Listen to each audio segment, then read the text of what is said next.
I am the new Associate Provost for Academic Innovation and Learning Resources, and I'll be your host today.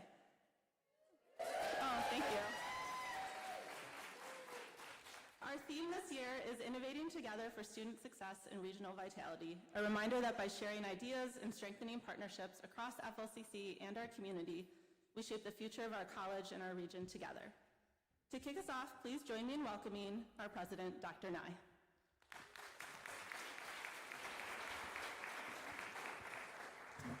Hey, thanks, Katie, and thanks for getting the classroom organized and silent and ready to listen. That was awesome. Thank you very much. Good morning. Wow, thank you. And welcome back. Welcome home. I don't know about you, but just walking today and all the excitement and everything going on, we have another start to another great school year, and the optimism, the enthusiasm is awesome. So thank you for all that you do and being here, and really looking forward to a wonderful year, starting off with a new adventure with each of you here. Okay, let's see if I can get this right. Nope. All right. So, first off, I think it's important that we recognize that we lost one of our colleagues this year, and I would ask that we take a moment of silence to remember Aaron Sullivan.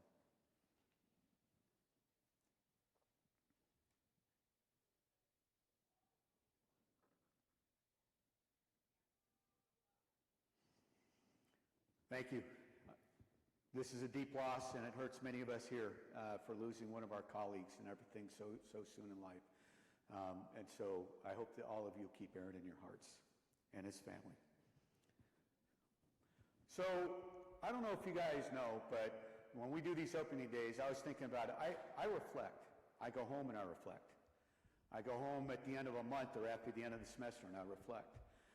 And then for opening days, that starts about a month and a half out of reflection, going, what am I going to do? What am I going to talk about? And it hit me this year, man, I'm on my 20th opening days. You know, I don't want to get stale. You know, what am I going to talk about and everything? So I really reflected, but part of the reflection was 20 opening days of being here with you is quite an honor. And so I want to thank you for that, and it's been an honor to be on an adventure with all of you together. And what I reflected upon was something that hit me, which was, you know, back to the future, 20 opening days, 10 years. I wanted to go back and go, it hit me in the reflection, well, what did I say in the first opening day? And the first opening day, I had two major messages, jumping back all the way to 2016. The first one was that we need to amplify and maximize student success from start to finish, that we had to be more connected to our campus centers, to our communities, and we needed to be more opportunistic and innovative. It was 10 years ago. Some of that message is important. It's important to me as a senior leader, and what I've learned watching others is those messages that are important, you have to keep communicating. You have to keep communicating them. But my thought has not changed of why we're here, in my opinion. In my personal and professional opinion, I think we're here for one thing. I think this is what truly counts when you boil it all down. And that is to bring as many students as we can to FLCC, to experience the goodness of FLC that each and every one of you provide, and help them succeed while they're at FLCC so then they can go out and have great lives. That, to me, I'm a simplistic person. I tease my cabinet all the time. I'm oversimplistic and they overcomplexify. But to me, this is what we're all about, in my mind, and simplifying it down to one small thing. And I always say a lot of times, hey, if it doesn't help do that, it's nice and we do a lot of nice things, but if we're not careful, if we're not focusing on that as the primary effort, not everything, then we lose part of what we need to do to stay vital. And right now, we're a very vital and healthy college and making a huge difference in our community. You can't say that about a lot of other places right now. And I hear that in all sorts of different ways. Maybe some of you do too. If you want to ask me offline. I can tell you some ones that I hear. So thinking about the future and going back to the future, you know, you have to go into the future. What's the future look like? And I remember I reflected back that I've been talking about there was gloom and doom, there was partly cloudy, that if some of you remember those, there was a hurricane, you name it. And it's like it's not really gloom and doom, but if you don't look into the future, and you don't anticipate what do we think it might be like, if we don't anticipate what are our challenges, if we don't anticipate our opportunities, then we're not as good as we can be. So we have lots of challenges in terms of our demographics, our populations, the type of students we have, the competition that we have, the expectations with the value of the colleges right now, the challenges of our governments and our accrediting bodies in terms of what we should be teaching, who we should be teaching, all sorts of things that are out there. And they're going to continue in one way or another. But it's a condition. So you have to look back. That's the future. What are we doing now? What's it look like now? And how are they connected? And if you do that, you can see that we're already leaning into the future. We know our population is changing. We know that the students are changing. We know that how we're going to have to teach to them are changing. We know that there's differences in the economy that are changing. We know that the state has put a priority on certain programs and careers to help their economy. It's all there, but it's connected. If you look back into the future, they're connected. But what's really important is this, and that is if we're thinking about making good decisions, we're making decisions that at least get us to 2030. If we make decisions based on today and tomorrow or next month versus, but how does that fit into the future? That's when we're making really good decisions. And I think ever since COVID hit, and even before COVID, when we decided to go into synchronous learning, after COVID, how we invested, how we did things, that we have been thinking into the future in a vital way that's good for our college. And I thank everyone for that. And what the challenges of 2030 bring us are opportunities. And this is what we really have to ask ourselves about. What does 2030 look like? But what are our opportunities? What can we do different, better? And I won't say more, okay, because that's a bad word sometimes in terms of, it's more about what can we do that's going to make a difference. It may mean more, it may not mean more. But we know that there are changes in careers, there's changes in programs we can do, how we provide those programs, micro-credentials, the types of jobs and programs that we can provide, how AI and employers are going to want to do things. It's all there. We've got to be asking that. We have to be sensing. We have to be out there and trying to learn. And each of our programs and what we do in our staff and our activities, what are we doing, how are we doing, how can we do it better? And our customers are not just our students. It's our community. And we just need to be thinking that way so that we can be even more vital in the future, because there will be challenges. I don't know if it's partly cloudy or hurricaney or what, but it is important that we're at least thinking about these things into the future. And innovation is exceptionally important. And I'm very, very, very proud of the innovation that we've done at this college. We've been at the forefront in so many different ways at the college in terms of looking at how can we do things differently, how can we use technology differently, because technology, when you look back in the future, it's going to change what we're doing. AI is changing what we're doing. And we've been doing a lot of great things. You've heard about them, virtual welding. We've got the AI initiatives and AI Hub and all those things going on. But you have to continue looking. What can we do different? How can we do it differently? We have some of our faculty to push us hard. Hey, we need to do more. We need to do more. And I'll show you how to do it. And what I'll tell you about that is if you come up with ideas, and I'm going to repeat this again, that you think are important and you think that you can make a difference, then go all in, do the homework, present it. You'd be surprised. There are faculty and staff in here that have gotten things where they were passionate about it, where they have the ability to make changes to make our college great. It's not about top down, it's not about bottom up, it's about all of it. And speaking of innovation, if you don't know, we're going to have our first immersive classroom, fully immersive classroom, sometime this fall, where you can start. And I would encourage each and every one of you, check it out. See what you can do with it. It started with Christy Parker and our EMT instructors to about what would it look like if you stepped in a room and instead of having goggles or anything else, that you step into what looks like an ambulance and you're doing this and taking care of what you need to do. Pretty cool. How can you do that in your classroom? How can we do that when we're helping students? I don't know, but let's go find out. Another thing that's important, with AI and the challenges we have as students, we had a poverty simulation for mid-level leaders, community leaders, trustees, cabinet members, the week before last, or last week, 18th, yeah, last week. And one of the things that's important is we're growing in our part-time students, and we're growing in our student staff work more and more hours, have more and more challenges, more adult learners that have more challenges that they have to do. How do we make the system simpler for them to get through? And then how do we make it simpler for them to understand what they need in the classroom so they can get help when they need it, how they need it? It's important.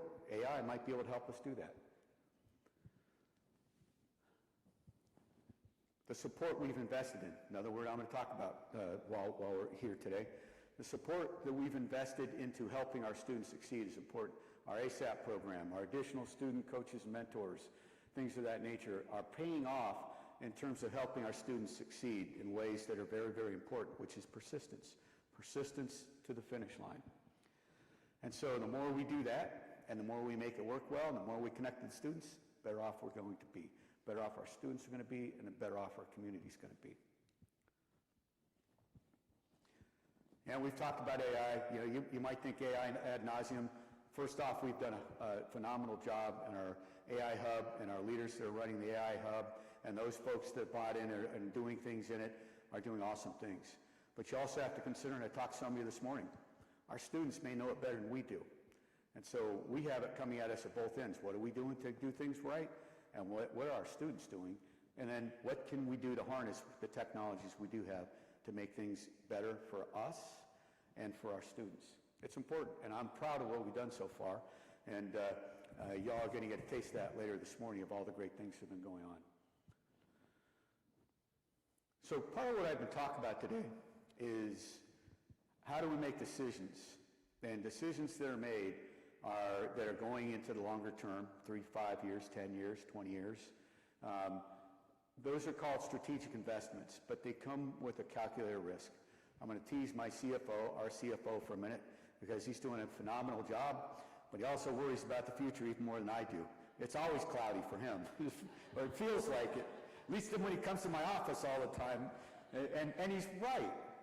But if we don't invest into the future and take calculated risks, which is no different than you do if any of you have your portfolios and investment, you decide how much risk you want to take, but you're putting investment in for it to work. And it's important that we do that, and we continue investing, whether it's in technology, whether it's in a new way of doing things, whether it's a staff thing, whether it's an AI thing. We need to keep investing.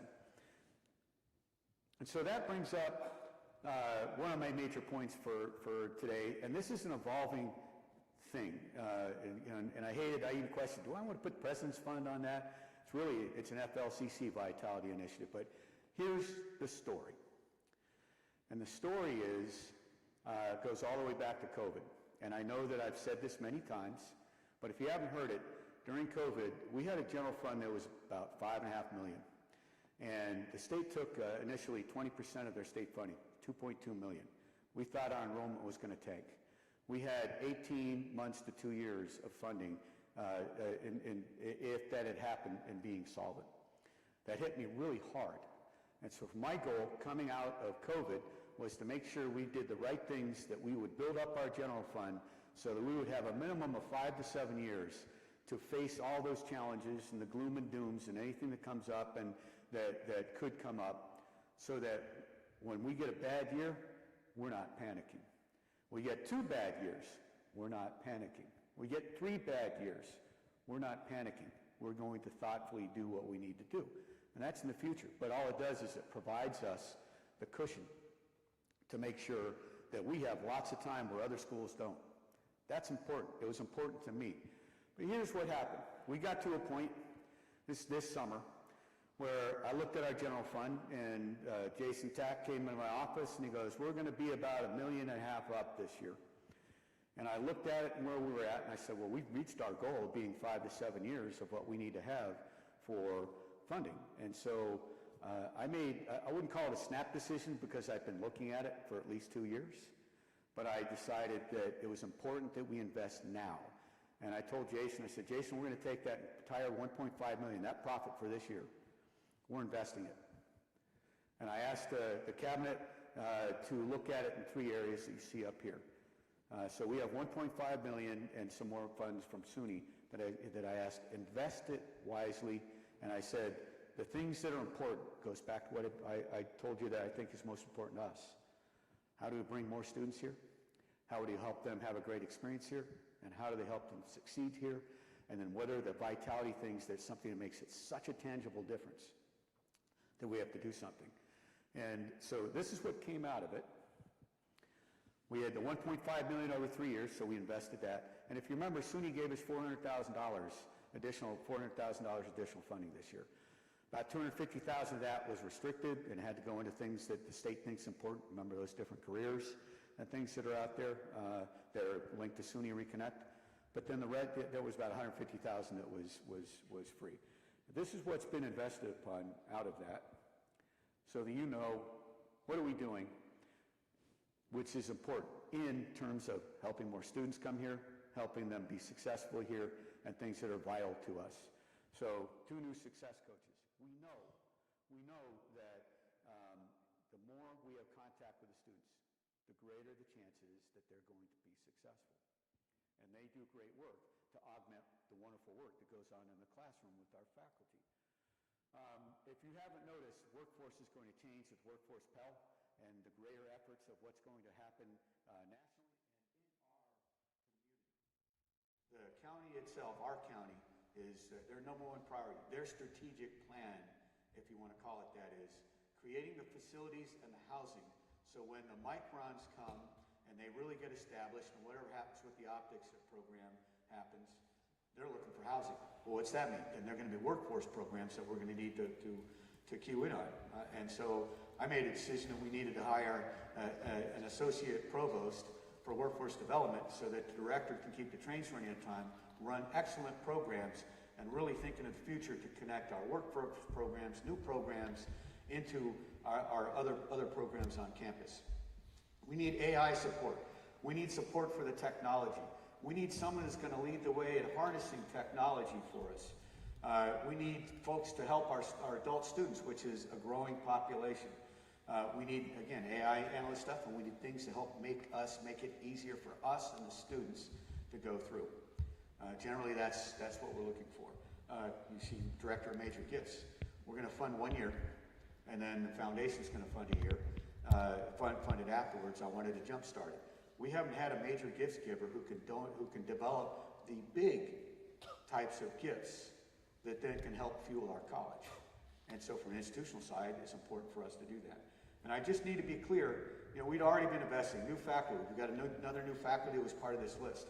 And I'll tell you that one faculty on the list of the President's Vitality, FLCC Vitality, that was because some faculty did some hard work and really said, look, we're going to prove to you this is the returns on investment, the benefit you're going to get. Made it real easy to make the decision. And the other staff we have 7 new faculty, I think it is this year, Laura, for the fall. At least that's my last count. Not all of them are new, but we are growing and adapting, and so that's where we're at. And I know some people will think, well, what else? What else? And I'll talk about that in a minute. But I wanted to talk about, we have big projects going on, and there are a lot of them that are out there. Middle stage is already starting to kick in a little bit. Strategic plan will start in the following year. We've got 2 years left in the plan. Student success, opportunity and innovation, and community and industry engagement. They're all fitting into things we've talked about. Banner SAS, I know that many of you heard about it. If you haven't, SUNY's giving us money to invest in to convert to Banner SAS so we can be more effective and spend less time programming and all the mind-numbing work that people do for trying to get stuff out of our system. It's time for us to get in the 21st century. Culinary building I'll talk about. Greenhouse, we're working it. It's a work in progress. And I'll talk about that briefly. And rebranding is going to be starting up. The RFP, if it hasn't gone out, is going out very soon. In terms of, if you look at our brand, success is in our nature. That's from 2008. It's time to at least ask ourselves, is that still who we are? Doesn't mean it changes, it just means we need to ask, is that who we are? And it's important we do that. So, awesome news, the Culinary Center is up and running. If you drive by Lakeshore Drive, it's amazing how fast things are changing and going on. We have such an exciting opportunity to leverage the New York Kitchen and Ontario County Cornell Cooperative Extension to create a community synergy that is a premier learning and educational experiential location for all things bountiful. I'll call it that. So then, because I can't figure out how to put culinary, hospitality, viticulture, and tourism and everything else into one word. So I'm giving it a shot. Okay, I was told this might stick a little bit.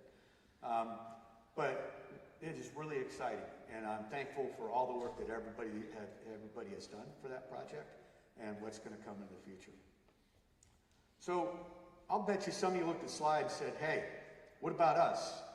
You had the cabinet do that quick investment thing, and I did, because I wanted to strike hard on things that were important for the college, and they're also grant funded.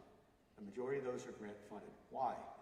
Because it is an investment, but if it doesn't work and we don't know what's there, then we are at least going and saying, if I'm going to put my money into grant funded, then I'm going to make sure I'm doing my best to make sure that it works. And that's important. They are grant. The majority of that $500,000 is grant funded. It has to work. Because if it doesn't, it's not that it fails, it's that we need to do something else. And so that's important to acknowledge, and I meant to say that earlier. But when you say, hey, what about us? There's still $500,000 in the strategic grant plan that's allocated to you.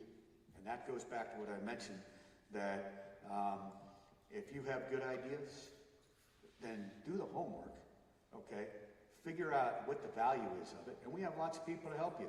We had faculty that went to Jason Tack and said, help me figure out what the value of this dollar value is so I can put this argument together. You have the people in the strategic grant plan, Deborah Ortloff and that team, to be able to help you figure that out. If you have a good idea and you're invested, you want to make a difference, go for it. That's what it's there for.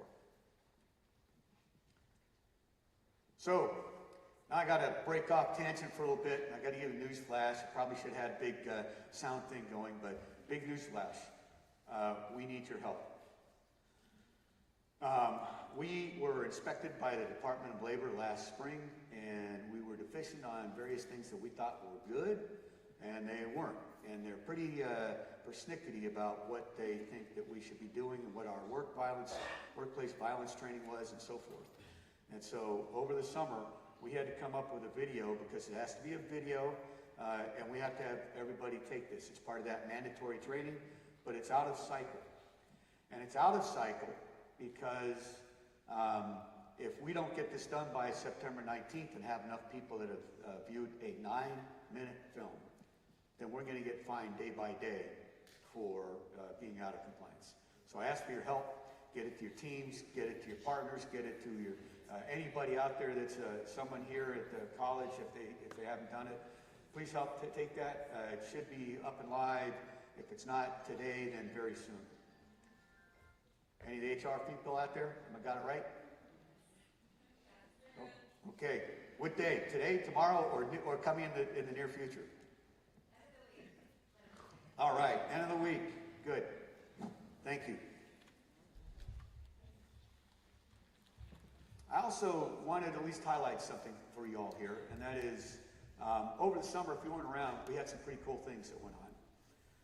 And we had a great LPN pinning ceremony, and we had family members that work here at FLCC whose sons graduated from the welding program. That's a pretty cool thing to see when you see the folks that work here and their kids that are graduating, just like we do when we have the ceremony for graduation at the end of the school year. We also have a new spirit store, but news flash, I'm told, may not be called a spirit store, it might be a campus store, it might be whatever. And Rob Nye says, great, figure it out so we can get going. It's okay. I don't care what the name is, I just care that it does something good for you and our students. So whatever it is, all right. Well, somebody put up spirit store, so I had to make a joke. So.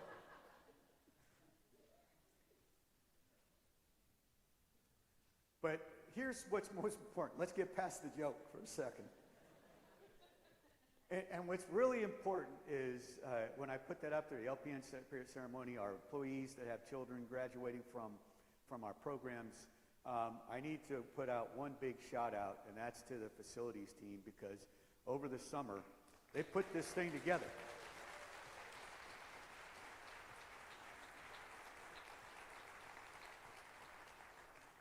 and it really does look awesome. And I've been sitting looking at my watch, so I'm on time because we have an exceptional keynote speaker, and I had someone helping me right down here. So, Katie, I thank you. I appreciate it. I know you would have been raising your hand soon. But I just want to say I am so thankful to be part of our college with you, and that what we do truly makes a difference. I call it that we transform lives. It doesn't mean we do it perfectly all the time. It doesn't mean that we're all perfect. But I'll tell you what, and I've said this over and over, and I will until the day I die, and that is we're all equally important here. It is what we do together that counts. It is what we do and working together and synergize that counts to make the difference so that we can have those days like commencement and graduations, and then see the students returning, and students that tell you their best experience after even through their master's degree programs was here at FLCC.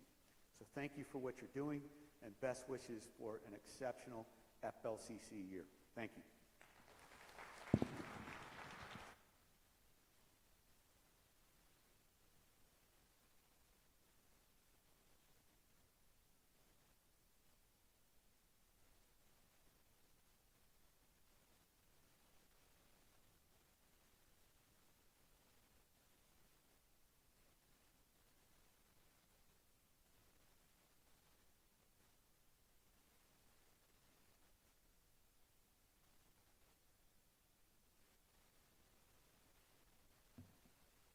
Thank you, Dr. Nye.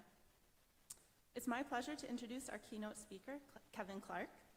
Kevin is an associate director with EAB's Research Advisory Services, where he partners with college and university leaders on institutional strategy and student success, with particular expertise in retention, advising transformation, AI readiness, and financial sustainability. Before joining EAB, he supported more than 20 institutions as a student success strategic leader, guiding Navigate 360 implementation, and previously led first-year experience in advising initiatives at large public and private universities. Please welcome Kevin Clark, presenting Innovating Together, Building a Thriving Community College for the Future.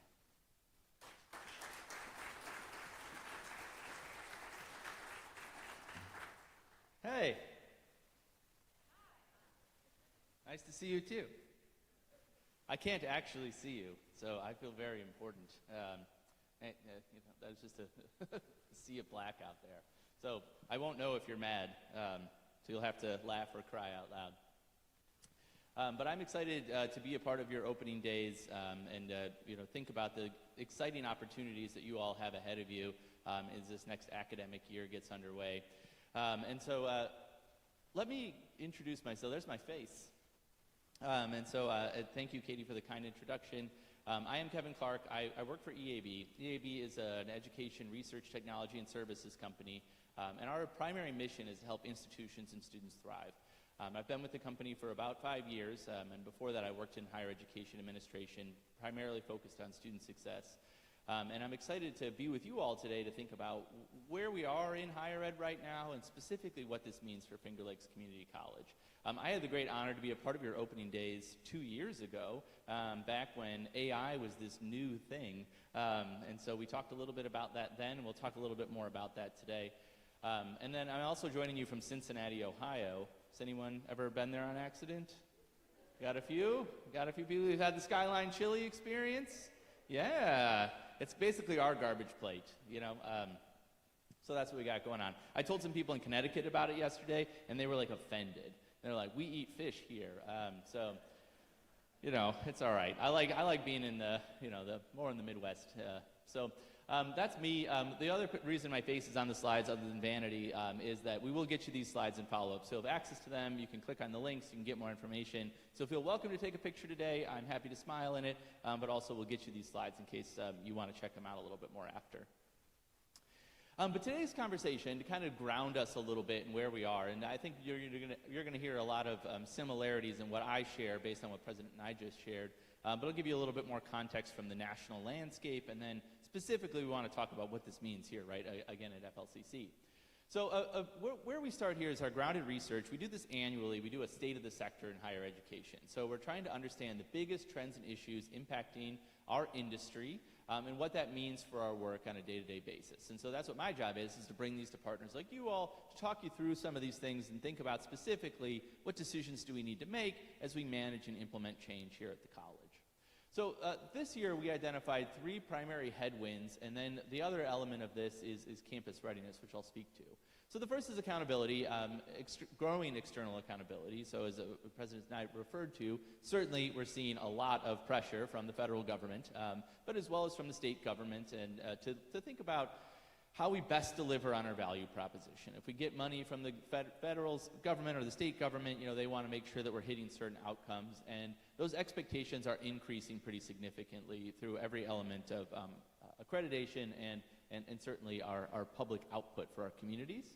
But we're also seeing a lot of questions around the value of a degree of any kind. Do we even need an associate's degree? Do we need a bachelor's degree? Do either of these things really matter to get ahead in the United States today? And we'll talk a little bit more about our students and families' concerns around the impact of a degree.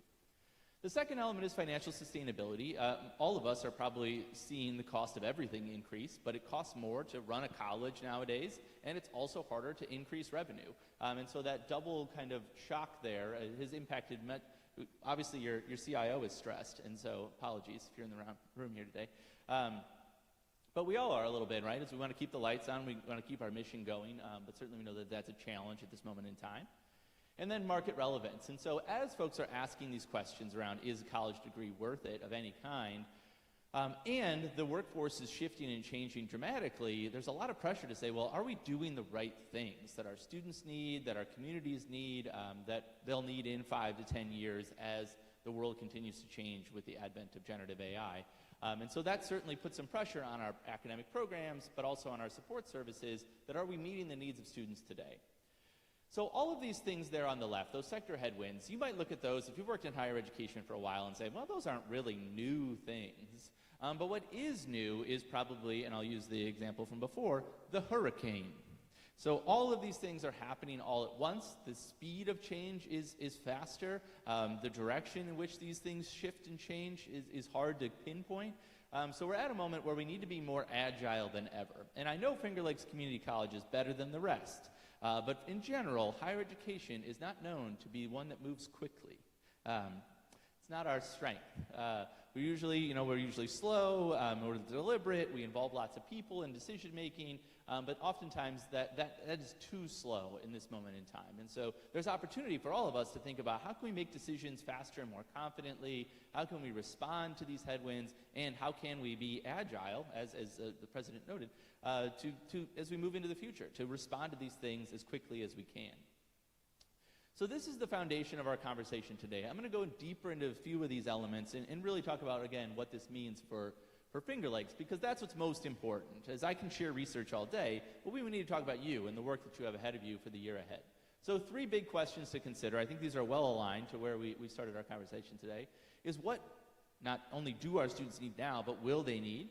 What will our region need? And what will this institution need to become to meet those continued challenges? And so these are our guiding questions. I want you to think about these throughout our conversation, not specifically, both as an institution, but also specifically in your specific role, because obviously we all have a smaller locus of control. We don't get to control all the things, but what can you do in your job and on your teams to respond to these elements as we move forward? So let's start here a little bit. So one good news, it's nice to start with some good news. Laura asked me not to be too doom and gloomy, so I'll try. But some good news. It's good to be at a 2-year institution in the United States right now. So there is a decline in public trust in all institutions in the United States. And so this has been true for many years, but higher education in general has maintained its number 4 spot consistently over time. But the trend line has been down, it's very not good. But in 2025, we did see a little bit of an uptick. And the great thing about the slide you see here is that 2-year institutions saw even more of an uptick compared to 4-year institutions. So there's a little bit more skepticism around four-year institutions and what they deliver in the United States than there is two-year institutions. And we saw this nice uptick last year, which is good. So we can be a little happy about that, is that folks are seeing the value again, remembering how much we do, but also are more confident in you all and your institutions, your institutional peers, than other four-year institutions. But often we all get lumped together either way as we think about when folks think about what does college mean, what does a degree mean. And there are certainly some vulnerabilities that we need to be mindful of in the two-year space. One is the student value gap, is that it is costing a lot to just live in general, as we talked about before. So students may be having to struggle to pay for the rest of their life, even if it isn't necessarily paying to attend Finger Lakes. And so we can imagine that students are asking questions around, is it worth spending this time and this energy, even if it isn't necessarily spending money? But we certainly have a challenge across the two-year sector about a completion and transfer gap, that many of our learners join us but don't complete. And that while that is, is certainly a major concern for all of us because we care about student completion, certainly that can erode confidence over time. The workforce relevance gap, as again the workforce continues to shift and change. Are we meeting the needs? Are students prepared in the ways they need to be prepared? And then accountability misalignment. And so we will be seeing through the big beautiful bill, new accountability measures for higher education that are at present solely built around 4 years, but will be applied to 2 years. And so we'll have to think about how we address that moving forward in terms of strategy, but certainly we know that the pressure will be more acute. And at this moment in time, the social contract around higher education, particularly with the federal government, is shifting pretty significantly. And so I'll address the contract here in the middle, and then what you're going to see are some of the advantages that you all have as two-year institutions, but then also some of the disadvantages. So here's where some of the emerging contract. What used to be unconditional support for higher education in the United States, and you might have to go back to like the 1950s when we were truly unconditional. But at this point in time, resources and support are increasingly tied to political alignment and public perception. So if the winds are in a positive mood for higher ed based on whoever's in power, yay! And if not, shoot. And so that's where we have a bit of a kind of a wave there to see what's happening. And what's good for us, right, is, we have lower political exposure here than some of you saw a lot of the elite private institutions being in the news constantly in 2025. And so we can fly under the radar a little bit, but also that could mean, though, that our funding might be more volatile than it has been in the past.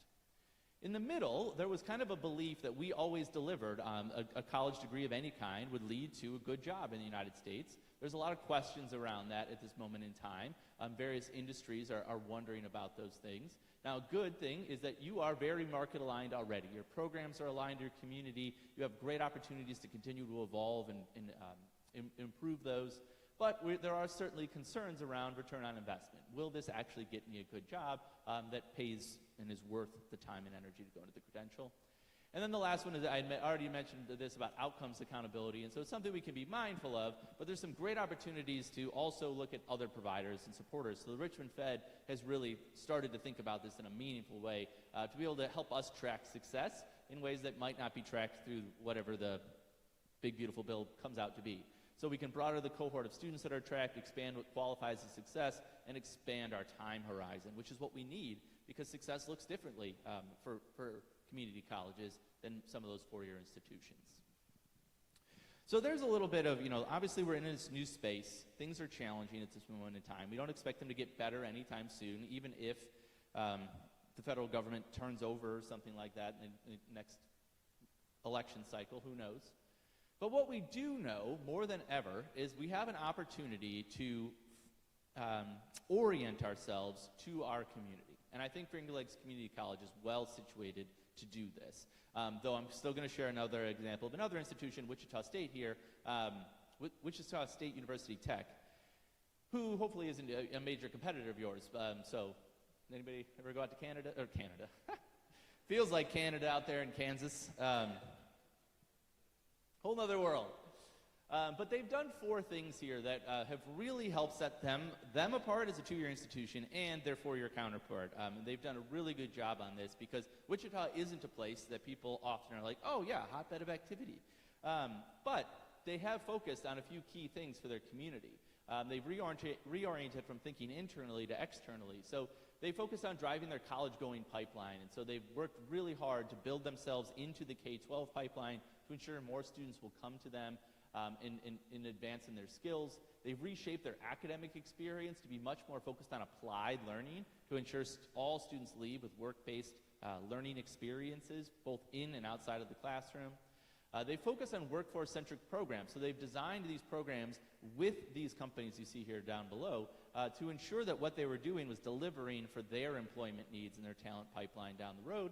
And they focus on economic development for what can they do in their community to expand these career and training opportunities for all of the students in their wider region. And so I want to take a minute to stop talking for a second and give you a chance to talk to somebody nearby. And so I want you to turn to someone near you. And this is, I can't see you in the dark, so I trust you'll do this. If you don't know each other, introduce yourself, become best friends, because that's important. And I want you to talk about this for a minute, is if you think about Finger Lakes Community College and you do these 4 moves, because these are the moves that are essentials, that we're thinking about our pipeline, we're thinking about our academic and co-curricular experience, we're ensuring that we're workforce aligned, and we're catalyzing economic development. So not just for our students, but for our community. What are some of the things, what could this look like for you? What's something that could look like here at Finger Lakes, but specifically, what role could you play in making that real?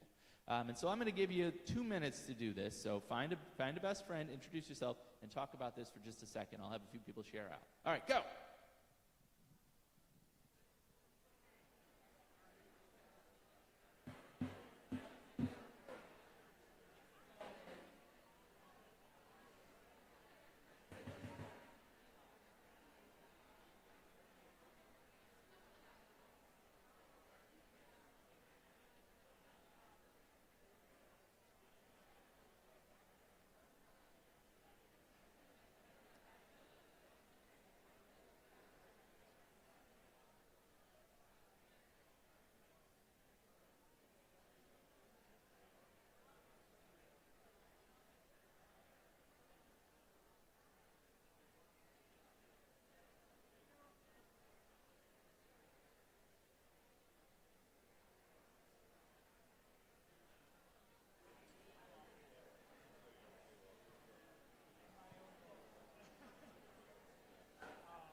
All right, friends.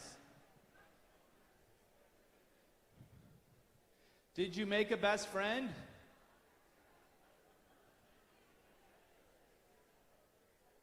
Did you? I hope you leave opening days with a best friend. That's all I'm looking for. It's nice to see you all too.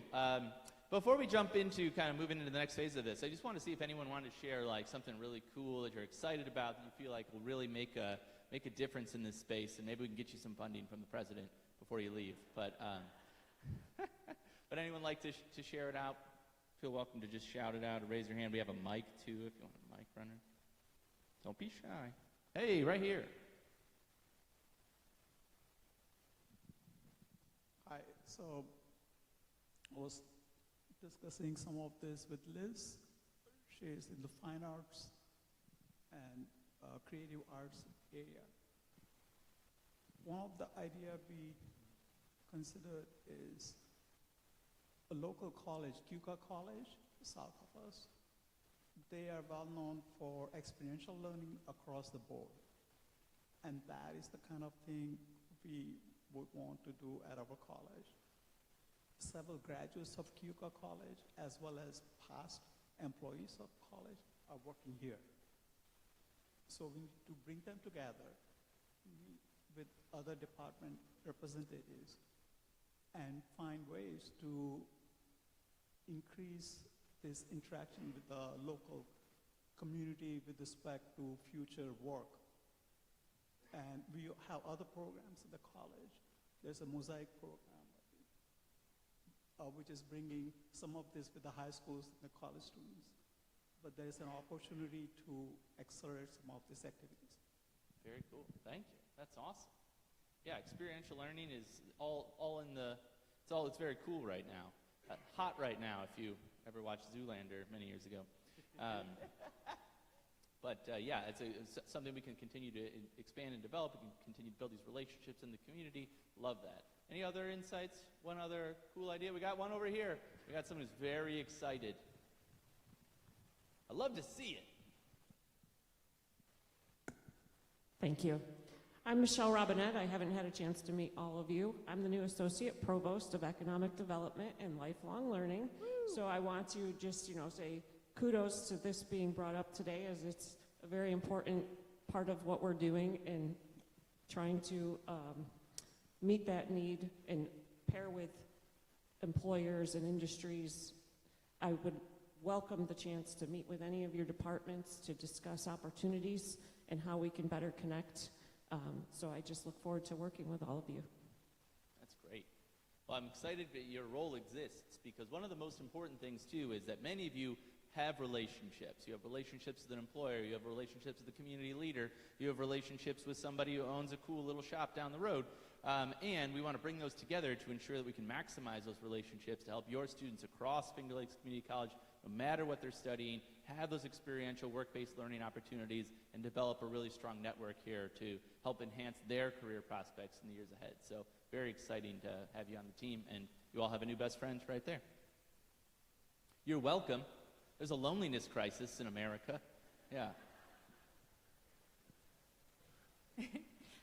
One of the things I'm really excited about is our new AI micro-credential that we're offering this fall, that was built in response to what we're hearing when we do AI trainings at local businesses. And, they said we don't need graduates with AI degrees. What we need is, for our small business that has 5 employees total, we need them to be experts in what they're in, but we need them to get a little bit of training to show us how to modernize our workplace. And so, I think this is an example of us being really agile and fast-moving in the way that we have already launched this.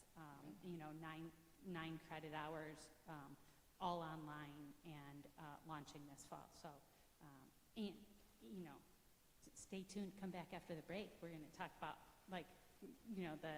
the 2,000 people that we've given AI training to in the last year. So That's great. Yeah. Very cool. Thank you so much. Love to hear that, listening to what your folks are saying, what they need from you as an institution, but also one thing we also look at here across the board is employers say, we need graduates with AI skills. We need to hire those people. But when you go ask them, well, what does that mean to you?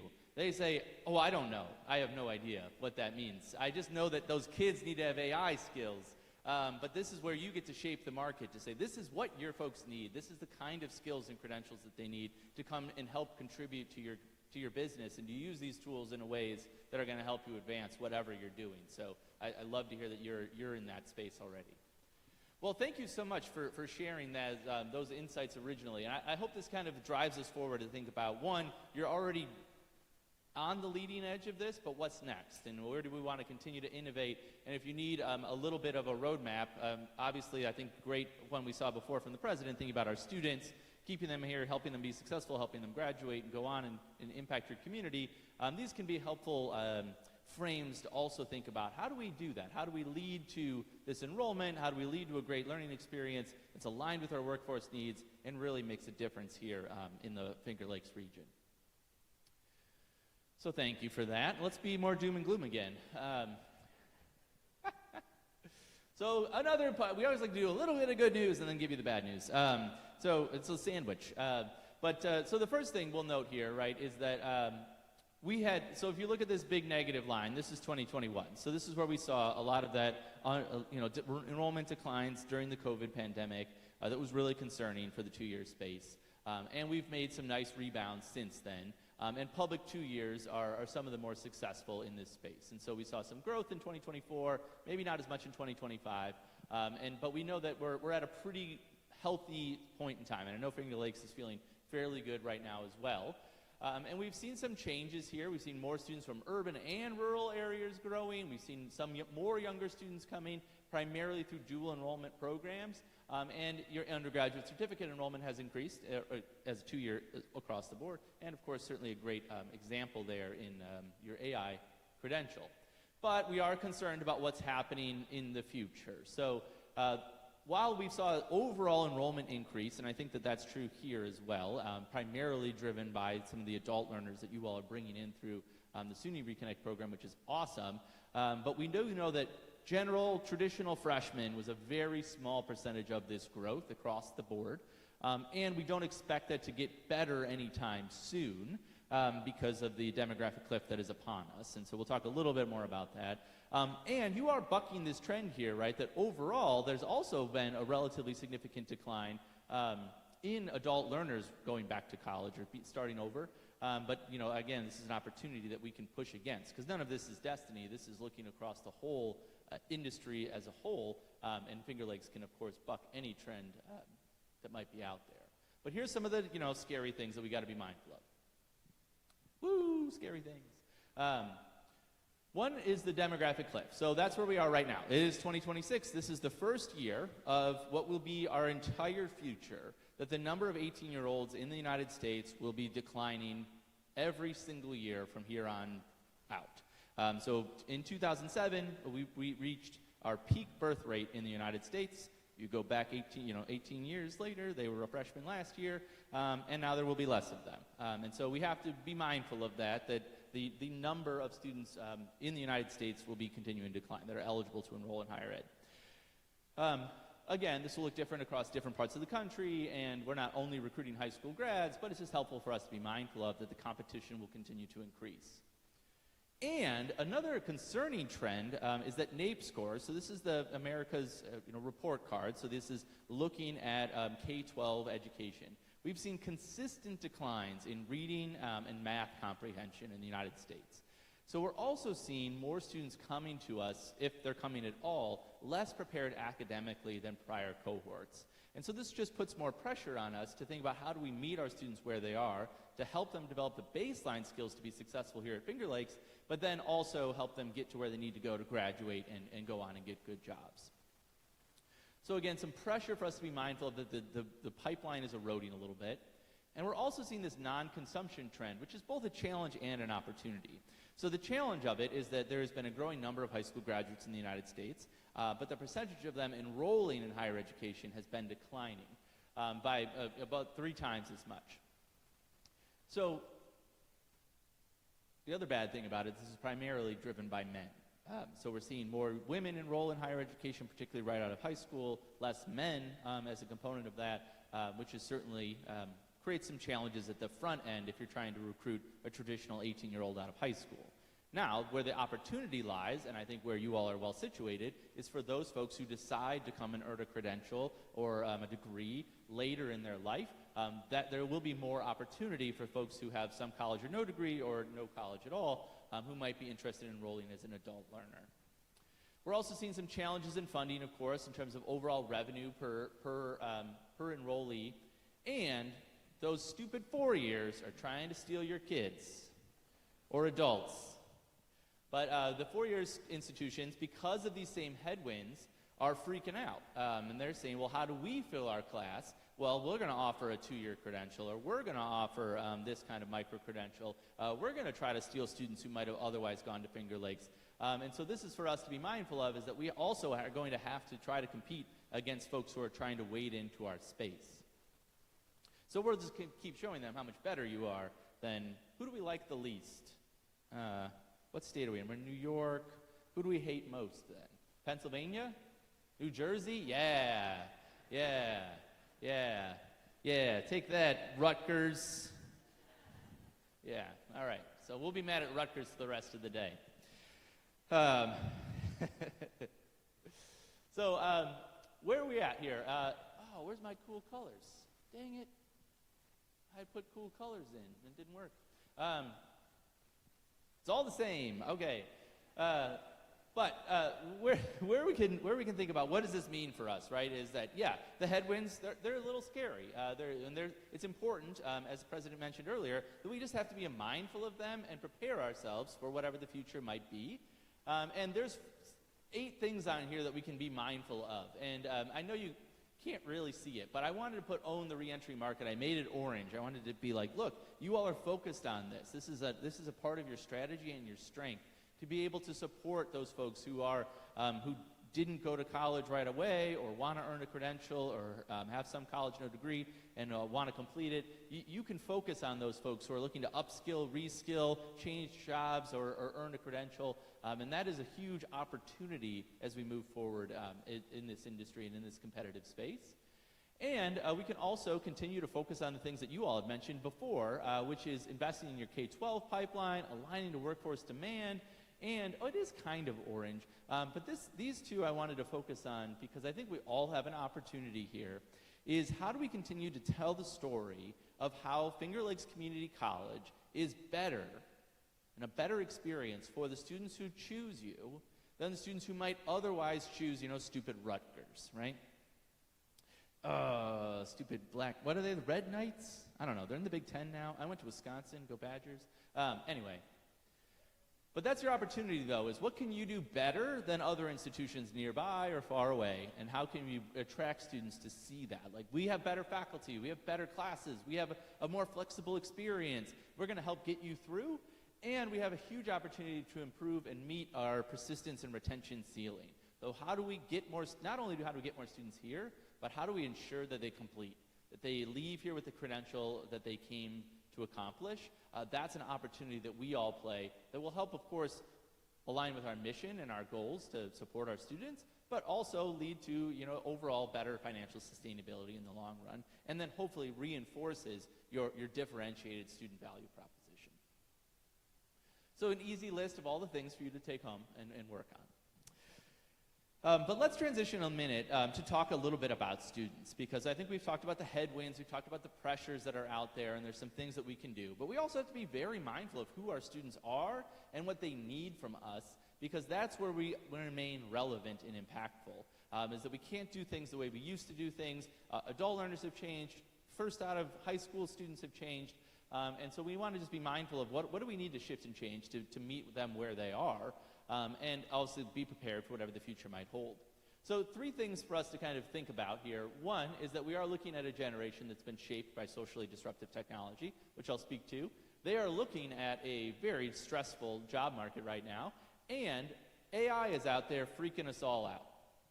So what does this all mean? Let's talk about it. So first, let's talk about Gen Z. So Gen Z is the predominant group of students you're serving.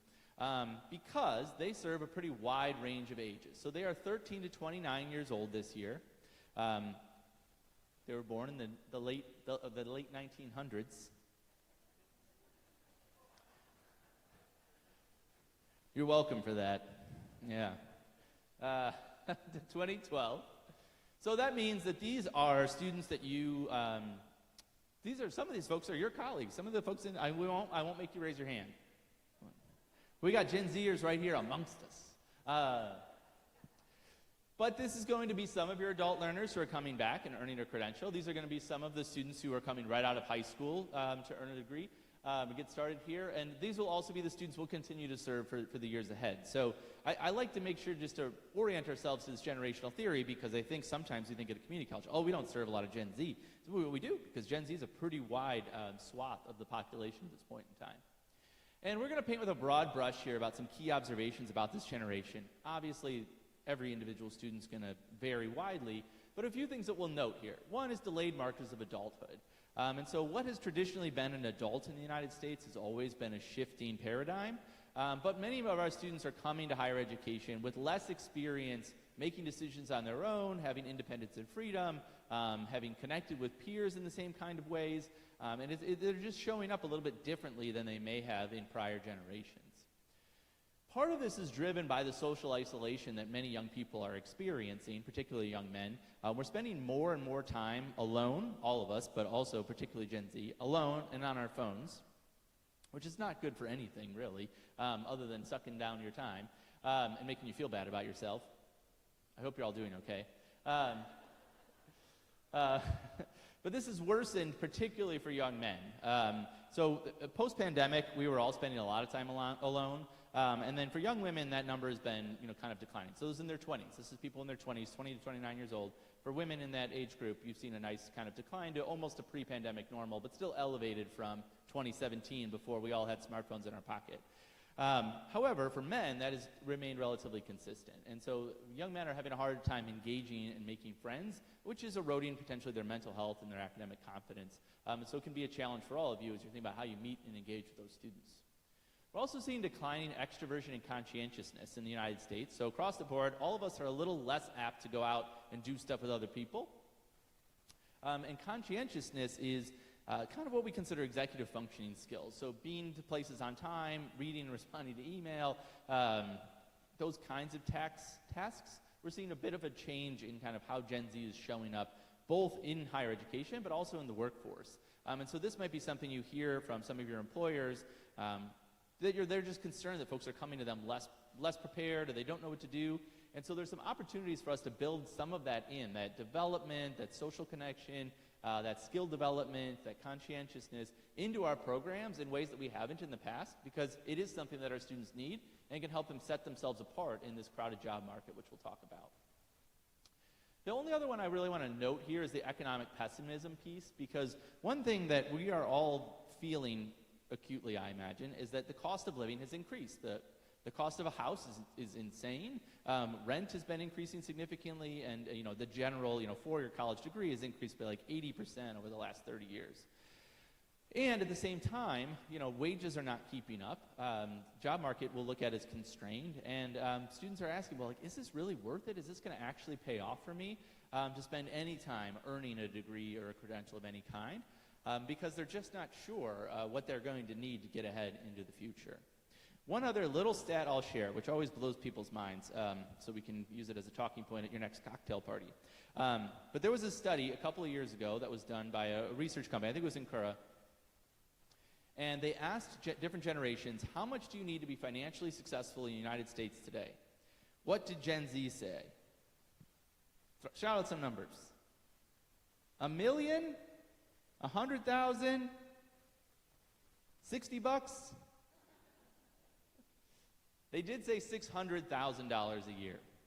To make an annual salary of $600,000 a year to be successful in the United States today. Are any of you making that? You got a pool I can come hang out in? And millennials, just for comparison, the next generation, said 200,000. So some of this is, obviously just more experience in the working world and how much it actually costs to live. But the other is just the anxiety that Gen Z feels about their financial instability is very real. And it's just something that will drive some of the behaviors and habits of many of your students, as they are very concerned about what it is going to take just to be successful here and live comfortably. And they're stressed because of the labor market right now. So one thing that's good, as you see there across the top, the wage premium of a bachelor's and associate's degree compared to high school degrees remains at a near all-time high. So for those that earn a credential in the United States, they're going to be happier, healthier, earn more money over their lifetime than those that don't earn a credential. However, that statistic is biased because it includes everyone that's in the workforce, which includes the baby boomers who have all the money and have been doing just fine for a long, long time. So what that means, though, is that our folks who are coming into us, no matter where they are, whether they're coming right out of high school or an adult learner coming back, they're looking at these kinds of things. That unemployment rates for recent college grads are similar to that of non-college workers for the first time in history. Economic growth continues to climb. So if you own a house and you've got money in the stock market, you're doing great. But if you're just trying to find a job, you're having a harder time finding a job, particularly if you're switching industries or coming out with less work experience. And we are concerned about what AI is doing, particularly for those entry-level jobs and other more repetitive or kind of positions. So one quick example is I called the plumber. I called the plumber the other day. I won't tell you why. I talked to an AI bot to set up the appointment, which isn't, is very helpful. But that meant somebody no longer works at that company anymore to answer the phone. Now they've got an AI bot. And so that's impacting jobs that may have required an associate's degree in the past more significantly than other positions. And so we have some opportunity here to think about how do we help our students avoid some of this AI exposure, but also reduce some of their concerns around what this means when they graduate. So one thing we can think about is there is also a lot of unmet labor market demand out there, and you all have some great opportunity to meet some of this demand. So we're looking at middle skills credentials. Anyone that requires an associate's degree, basically, or a credential of some kind, a certificate. What you're seeing here is there's a huge undersupply in most of the blue-collar positions. So those plumbers that the AI bot answers the phone for are in high demand. Some of these management and professional positions, some STEM positions, and even protective services. I know we talked about your EMT program before. So huge opportunity here. And even in healthcare, you might look at this and say, wait a second, that's on the other side of the line. So what's interesting in the healthcare space is that there's actually an oversupply of folks that are completing these credentials. But if we know anything about that industry, there's a huge undersupply of nurses because it's a tough job. And it's one that we need to keep refilling pretty regularly.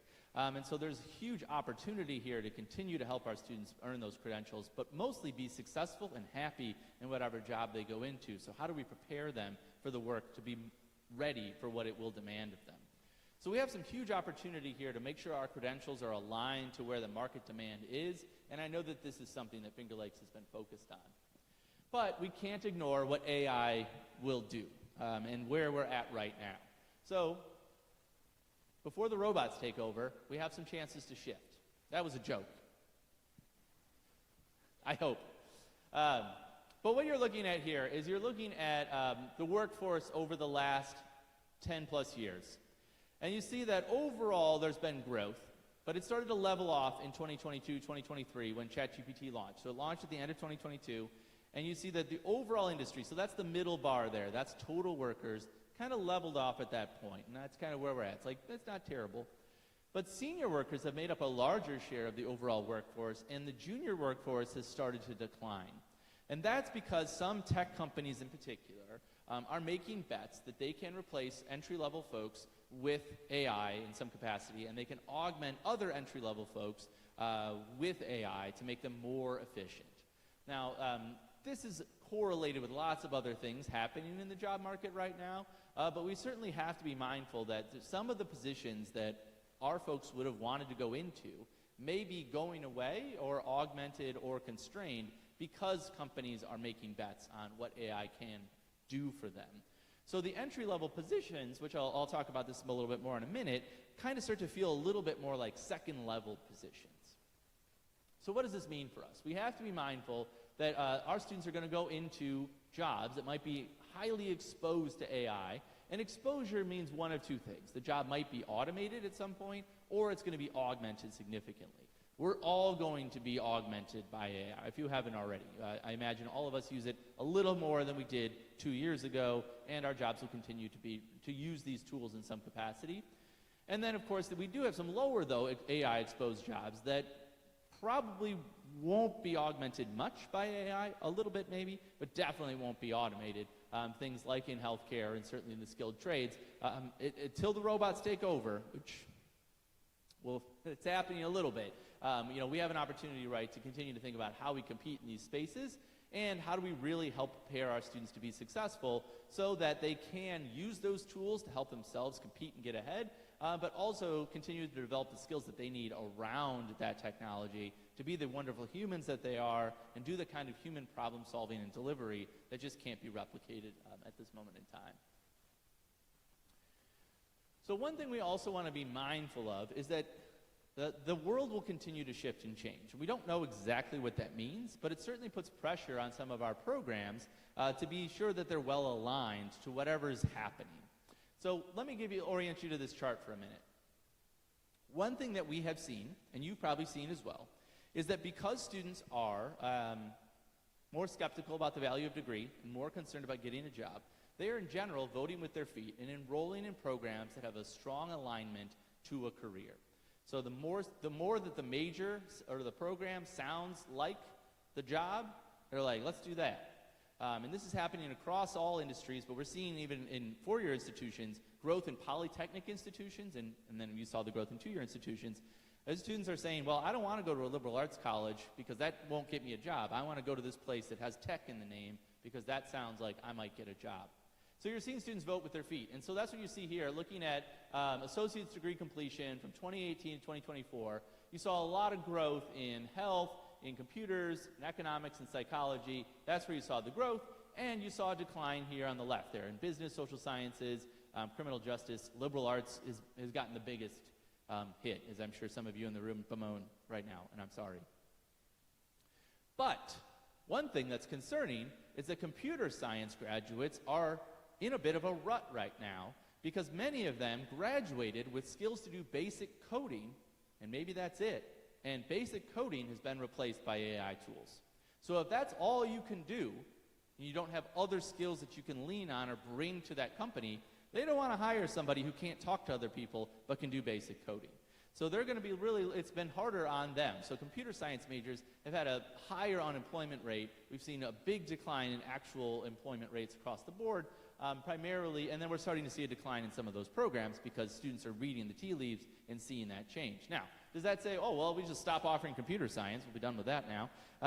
No, but the program has to adapt and shift and change to include how do we not only learn how to program and code large language models, but also how do we stay a step ahead of where the technology is, and we can contribute both in our soft skills and our technical skills. And so I'll show you a slide in a second to think about that. But we also have huge opportunity here to rethink a little bit about where there's opportunities to reinvest and grow in those programs that have struggled in terms of enrollment. Because, more than ever, we need critical thinking, ethics, creativity, and discernment. We need humans being humans before those robots take over. Or to stop the robots from taking over. There was an article, I won't get into it. There was an article, though, in the Times yesterday that was like, AI is terrible, and it's going to destroy us all if we don't use our brains. So that's what we'll focus on. But we have an opportunity there.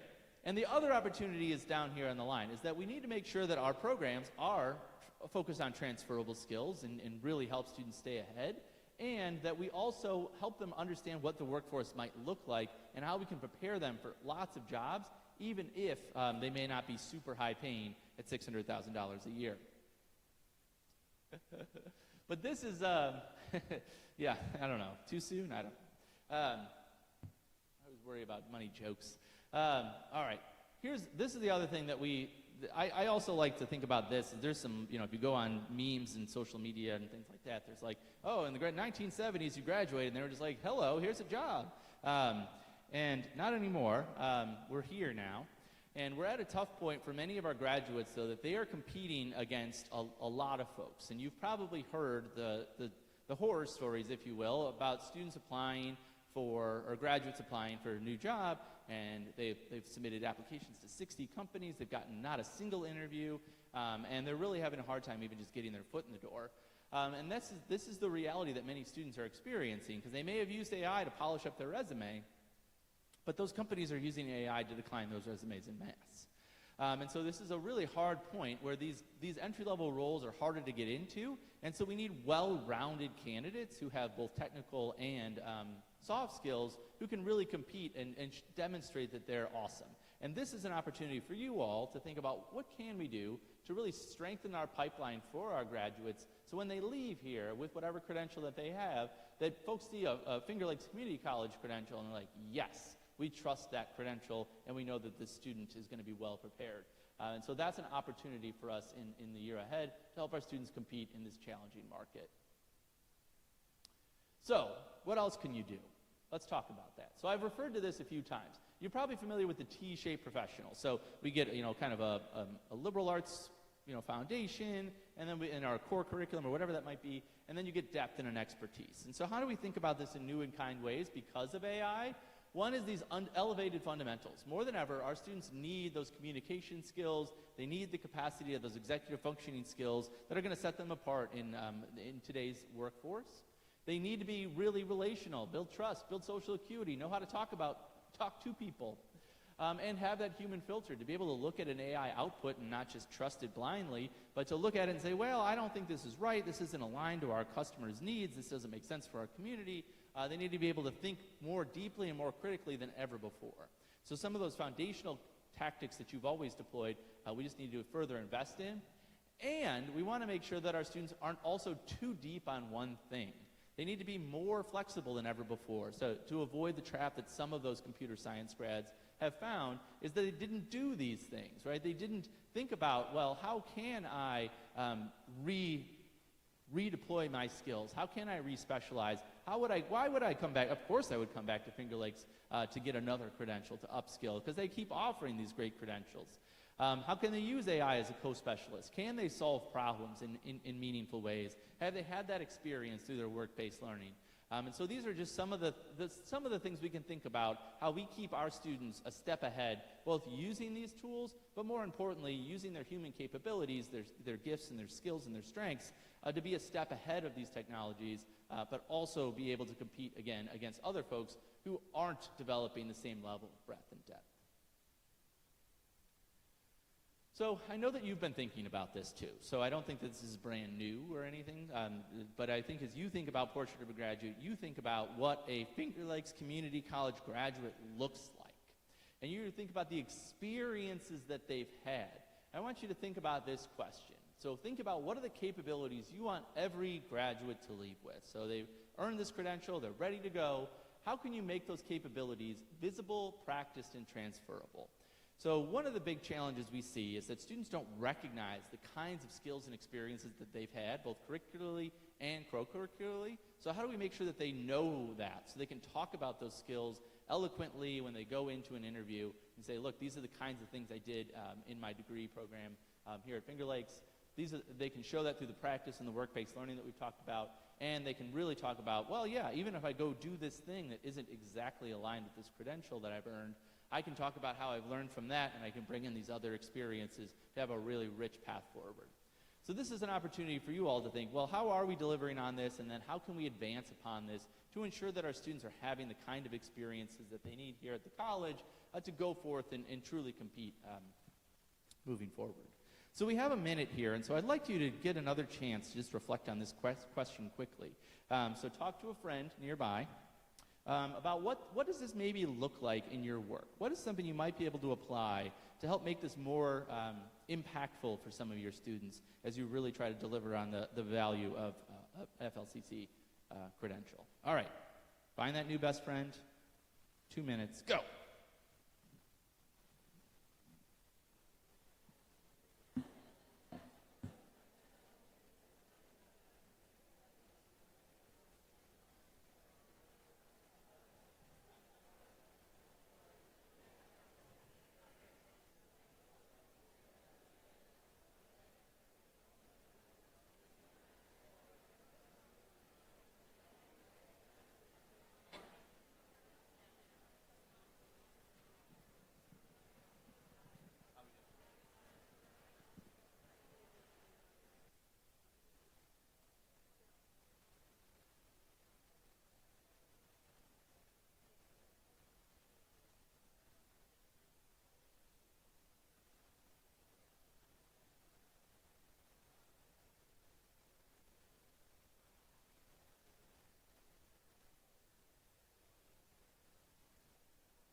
All right, friends.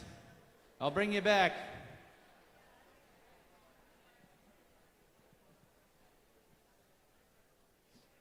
Does anyone have a $1 million idea you'd like to share?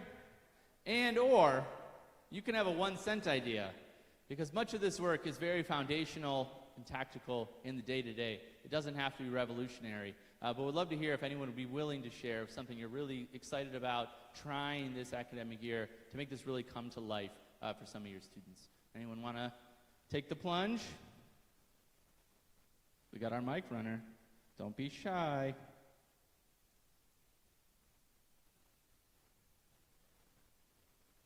Uh-oh, you guys, you're in trouble. Finger Lakes is in trouble this year. Yeah, we got an idea back there. Love me some engagement. Okay, here. Oh. You said you were going to do this. Okay, no. We were just talking about how important diversity, what are they called? Civil discourse. Civil discourse. Civil discourse, yeah. Courses, talks are to encourage your students to go to. Yeah.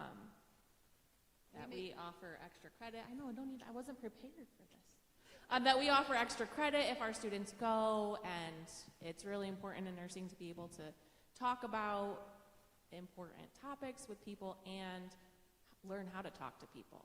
Yeah. So, That's what awesome. else?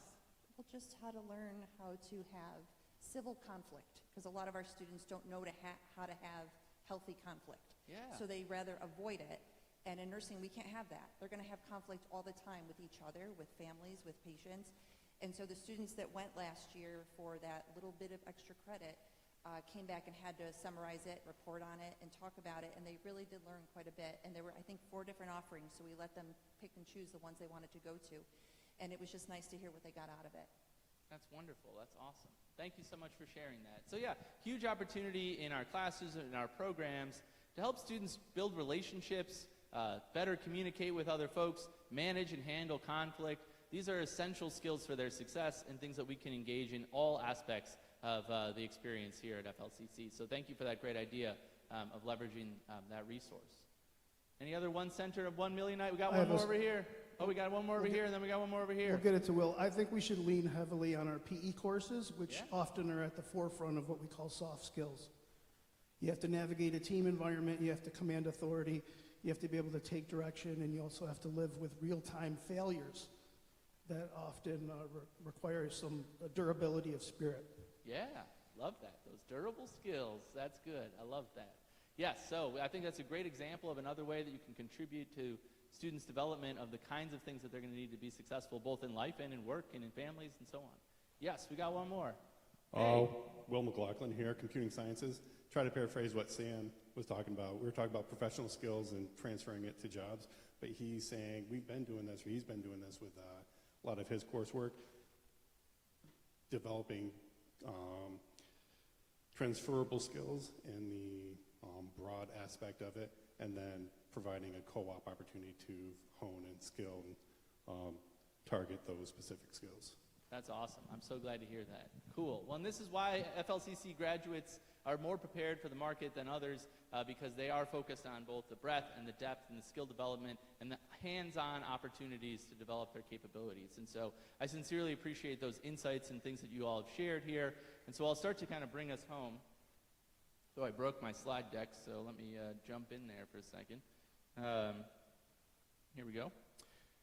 So this is kind of our thinking about this is how do thriving institutions really help students prepare for this new and kind future of work. And you all have started to take some of those practices. You're already starting to deploy them in meaningful ways. But of course, we've talked about AI literacy. It's an essential component for everyone to be able to at least know what these tools are and how to use them. But just as important, they need that relational intelligence to be able to navigate their communities and be able to work with folks in various ways. And so we can ensure that they develop that in any kind of capacity that we're engaging with them. We can also guarantee those work experiences and rethink what it means to do career development. These kinds of durable and transferable skills that we've talked about are essential to everything that we're doing for our students, and we can make sure that they're developing these competencies throughout their experience here at FLCC and most importantly, that they can talk about those competencies as they go to interview or put it on their resume. We also, as I mentioned this before, can scaffold network building. There's a huge opportunity for everyone here to help your students develop relationships with each other, with you, with your other faculty and staff colleagues, with your community members, with local employers, and other folks that you can think of.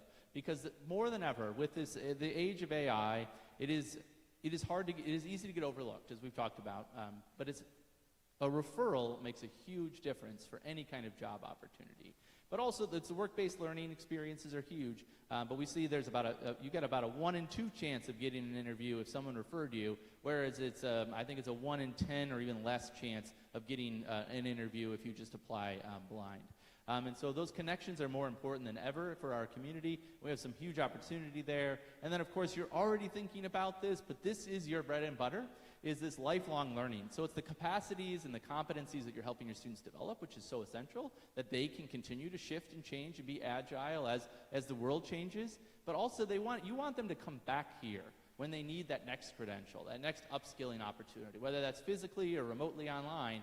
You want them to think of you all as the driver of their continued professional development, and your investment in micro-credentials like that for AI is a great example of this, is how not only can you help develop your students to be prepared for this kind of changing world, but also they want to come back to this place because they know that you value them and you'll take good care of them to prepare them for the future.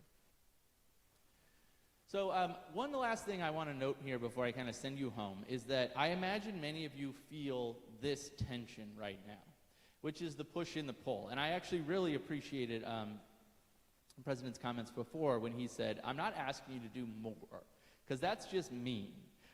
He didn't say that part, but I'm going to say that part, right? You're already doing a lot. And many of you probably feel this tension that, wow, the world is changing, so we've been pushing towards transformation. We keep trying to improve, trying to align, continuing to get better, and people are asking us to do more and more and more. And at the same time feeling exhausted post-pandemic, where we've been doing more all the time. We're doing new things. There's new people. There's new challenges, new student needs, new demands on our time. We're losing some of our best friends and colleagues who are moving on to do other things. And so we know that there is that tension there that many of you experience, of this push towards transformation, the pull towards preservation, just to feel like we have a normal year for once, right? And I can't promise you that, because we've certainly been in this moment of a hurricane with partly cloudy with a chance of meatballs. You need a little bit of joke there. But what I encourage you to do is to keep the true north that you all have moving forward, that knowing that you're making a huge difference on the lives of your students and making a huge impact in this community here, but to look around your colleagues and recognize that we're all experiencing this tension and think about, what are some of the things we can do to work better, work more efficiently, better respond to our students' needs, but also maybe take some things off the plate. What's not working? What takes up a lot of time and energy that doesn't really move the needle on some of these changes? What's something we can give some folks grace around or take a break on, just because we need to make sure that we find a nice balance here to move our strategy forward in a way that's sustainable for all the folks here in the room. So as we wrap up our conversation here today, and you are just beginning this very exciting days of opening days, where you get together and hear some of the cool things that are happening here across the campus, some of the really exciting innovations that you have in store for you all. You'll be talking about strategy, we'll be talking about a lot of big ideas, but I'm going to only leave you with 3 here to take home with you. We have a huge opportunity, and we must stay relevant to our students and our community and our workforce needs. So how do we stay relevant? And sometimes we got to talk to the youth about what words are cool now. I am not your guy anymore. But we can stay connected. We need to stay connected to each other. You all as a community are essential to what will keep this institution moving forward, but also leveraging and listening to the folks in this region who can give you the insights that you need to stay relevant and impactful for your community. And we'll stay agile. This institution isn't new to this, but let's keep thinking about how we make decisions, focus our resources, and move forward despite these headwinds, that we can do this work together more efficiently and more effectively. And every single person in this room plays an essential role in helping this institution thrive now, but also 5 to 10 years down the road, as certainly we don't even know what to expect. Let's just hope it's not AI overlords. I sincerely appreciate your engagement with this conversation today. I'm excited for you and for this institution, and I hope you have a wonderful rest of your opening days. So thank you again for the opportunity, and best of luck on the year ahead.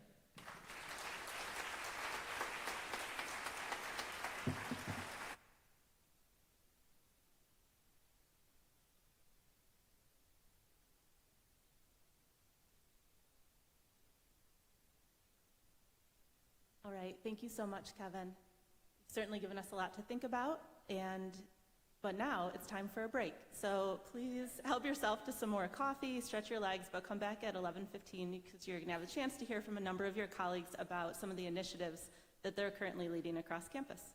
Thank you.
clarity.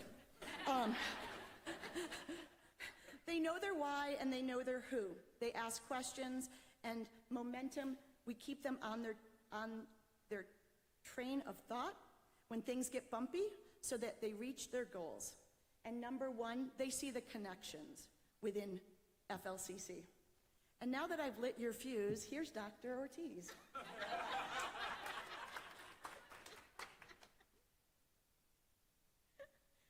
Hi, senora. Okay. There we go. Okay, so we lit the fuse to launch academic momentum. So what is ACMO, Academic Momentum? It is SUNY's comprehensive effort to increase student success across the system. And so these are the areas that are interconnected in working to help students maintain efficient progress towards completion. So these are all metrics that we've seen, right? But they're focused on first-time, full-time students. And what we are doing at FLCC is taking those initiatives and applying and adapting them to meet our students' needs.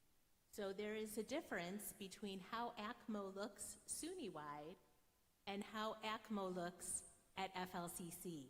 And as we've been talking about all morning, every single person has a role. So I would just like to highlight some of the initiatives that are being reinforced by evidence-based practice by our team.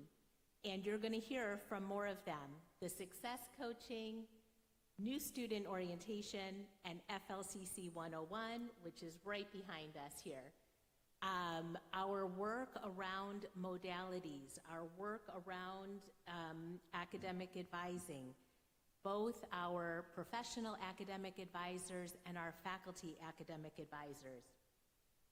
Inclusive teaching excellence, our work with AQ Complete, our new course quality improvement program to make sure that our online and basically all courses are meeting standards.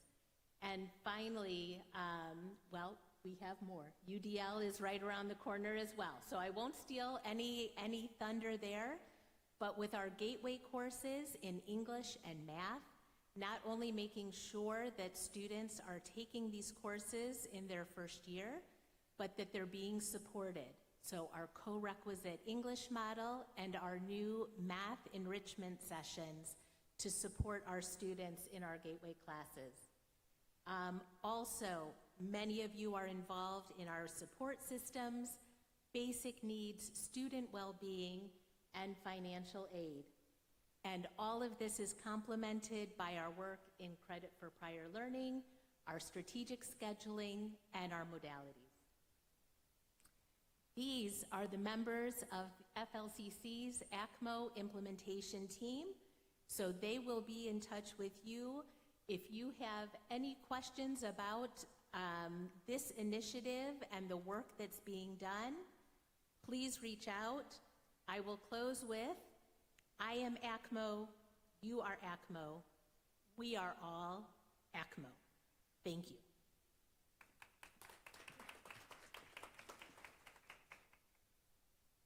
All right, and next up, Paul Engen. Hello, everybody. I'm going to be talking about Google Nash. So this is an initiative started a few years ago with the National Association of System Heads and Google, and they came up with a system to try to integrate professional certifications for not only students, but for faculty and staff. So although we're going to be talking about some aspects of this, this is really available for free for everyone in the institution. So here are the career certificates that are currently available, and I'm going to preface that some of these titles and certifications have been switching, and some things are being added, and the AI foundation has been kind of combined. So these will fluctuate based on what's going to be offered, but these are all the current career certificates that are being offered through this initiative. Some things that if you're faculty, the way you can think about this is you can use this as a direct substitution for maybe course material that are in your course, and we have some courses that have already done this, CSC 271. You can embed individual modules, so you can, as a faculty member, take these courses and you can actually integrate specific modules that you want, and that's what's being done in digital marketing. You can also supplement or integrate different aspects of it as far as if you're using a book already or something like LinkedIn Learning, you can supplement that using this coursework. And you can also use it as non-credit or co-curricular activities. And I would really encourage, if you're a first-year course, that you can actually integrate AI Essentials into that course, and you can talk to any of us regarding Dave, Trevor, or Jeff, or me, regarding how to get access to this, and I would really encourage you to do so. I think it's really important that we can integrate this into something that is meaningful for our students when they graduate, and these are professional certificates directly from Google. So look at me, under 2.5. That's it. I'm out.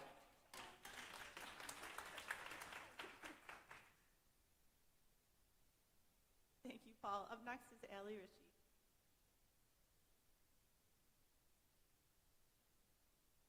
Good morning, everybody. I'm Allie Ritchie. I am new to the school. I just started here in June. I am our coordinator of first-year experience. I come from 25 years in K-12 education and adjunct professing. So I've been doing a lot in education across the board. So this opportunity was something that just felt like a next right step for me. My first order of business was to look at our current FLCC 101 model that was piloted last spring and really listen to the feedback that was given by students, success coaches, and other people and stakeholders who gave some feedback around it, and really think about how we can look at it and reimagine it to be a more immersive experience for our students and something that's more interactive and usable, not only for our students, but also for our faculty. So the first thing that we have to make sure that we're thinking about is the basics of FLCC 101. It's not a course. It's an onboarding experience. It's still made up of 7 modules as it was before. It's facilitated by our success coaches. That also is a great way to connect our students with their success coaches and build them a really strong foundation of support right from the beginning. It's self-paced. Students can sit and do it in a few hours if that's really what they wanted to do, or they can pace it out around their work schedule or their family schedule. And then I probably should let you know that I've kind of taken the whole thing and revamped it according to that feedback that we got.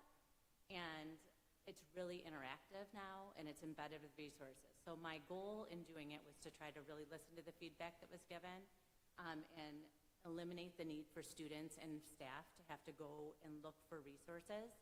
Everything's embedded within FLCC 101. It's either clickable, it's a video. If there's a video, there's a printable PDF. So I really was trying to think about accessibility and really trying to think about the user experience, not just for students, but for faculty as we're engaging and supporting students. So overall, it's an overview of skills to get them ready to embark on this journey of FLCC. So it's been live for 3 weeks, our phase 1. We have 892 students enrolled so far. And then I know that data is a little hard to see, but you'll have the slides after. But as of Monday, we already have 541 students who have engaged with FLCC 101. And we have almost 100, probably over 100 now, students that have completed it already. So we're feeling really hopeful and great about how it's going so far. And we're really eliciting feedback as success coaches are meeting with students, and we're really paying very close attention to the discussion posts within there where students have an opportunity to engage with each other and kind of reflect on their experience so far. So you can see there in green, there is a quote from one of our students, and I'm going to just be a weird millennial mom, right, or Gen X mom right now, and just tell you that I was tearing up the other day reading some of the things that our students are feeling about this so far. And this quote was one that I just grabbed that really encompassed what we're hearing. Students are feeling really supported. The message that's being sent to them through FLCC 101 and all of their interactions with all of you day in and day out is really making them feel supported and excited about starting school. So great job. And then I know that as an educator, what always comes back to my brain is, okay, so how does this help me, or what do I have to do? You don't really have to do much. I just want you to be aware of a couple things. Alongside of FLCC 101, you had a resource shell in the spring. I don't know why I had to rename it, but I did. It's renamed the resource guide because I just feel like it's a guide. I'm not trying to tell you how to teach. I know that you know how to do what you're doing. But it's just a guide to kind of help you along the way, knowing that students are coming to you with this experience of FLCC 101.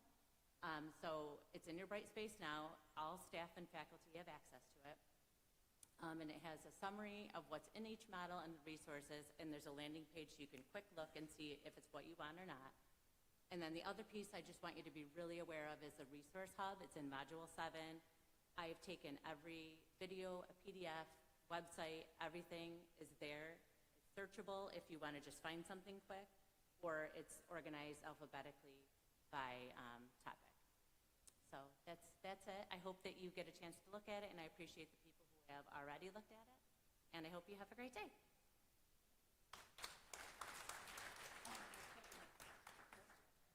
Thanks, Allie. And I also, if you didn't see her t-shirt, it says I Heart FLCC 101. I hear she's taking orders, and we'll sell them to you for $10.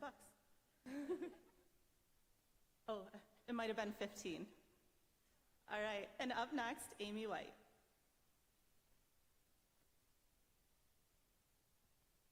Hi, everyone.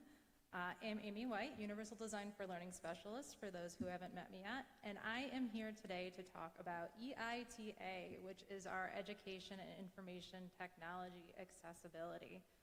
So for many of you, you're probably thinking Title II. Yes, it has not gone away. It's still there. It is coming up towards the end of this academic year. And I know when a lot of people think about Title II and accessibility in general, folks think about just the workload, the burden, maybe a technical checklist that they have to go through. But I want us to take this year as an opportunity to reframe that thinking and think about the benefits and the opportunities that come from making a more accessible campus.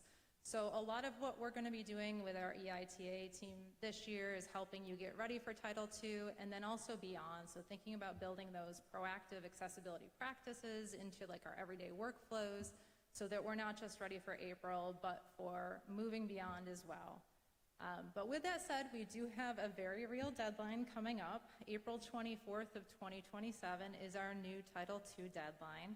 And at that time, it will be required that all of our digital content is made fully accessible according to these WCAG 2.2AA standards. It is an international set of accessibility standards that is the basis for basically every accessibility law around the world. So they're well established, but essentially they just provide us with a framework as to what counts as being accessible. And so I want you folks to make sure that you're taking this opportunity, this extension that we are granted, this extra year to plan, to build practices, and not necessarily procrastinate and wait until those last few weeks in April to start working on this. It really is going to take those little baby steps to get us there.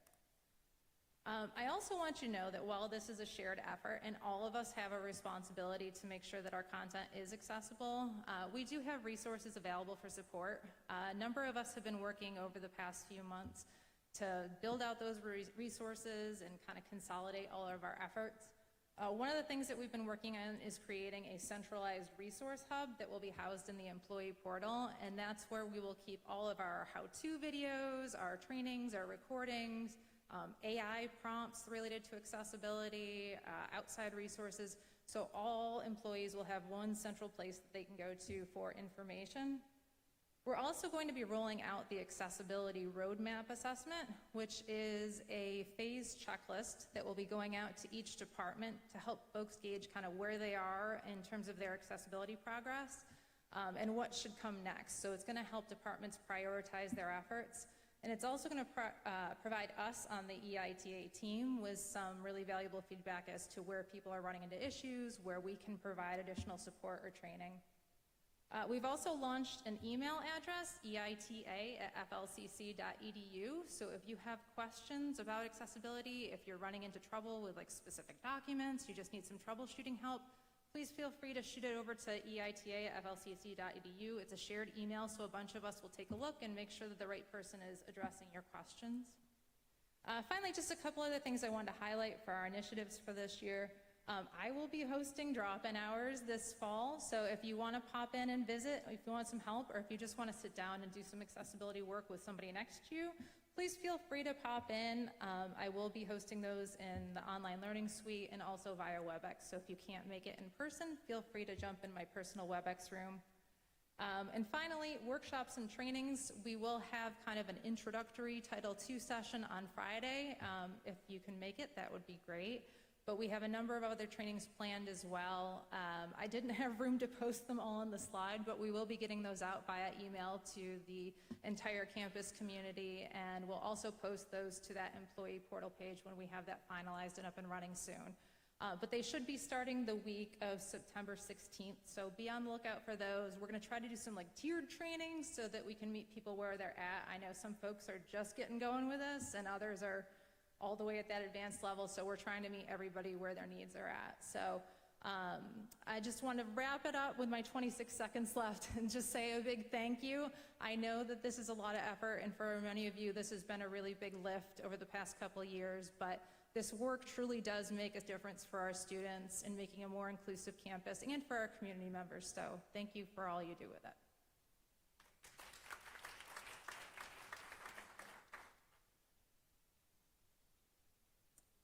Thank you, Amy. And up next, Tiffany. Hello, everyone. I am Tiffany Coyle. I am the new Assistant Provost for Curriculum and Academic Partnerships. I am also the Senior International Officer, and so I'm going to be talking about study abroad. It's just one of the many things that we are working on right now and falls into my department. And so while it says study abroad, this also does include study away anywhere outside of New York State, trying to really encourage everyone to think about opportunities for our students to have some varied experiences. So as most of you know, we had 2 trips this summer. We had one to South Africa. This was a 15-day trip. And students were really working on one course. Everyone was taking the same course, and that FLCC course was developed content-wise around being in South Africa. The other trip that happened this summer was a longer 5-week trip to Sicily, and this experience actually allowed students to take a class with one of 2 of our own FLCC instructors, as well as take a class through an institution that we had a partnership with called MAID.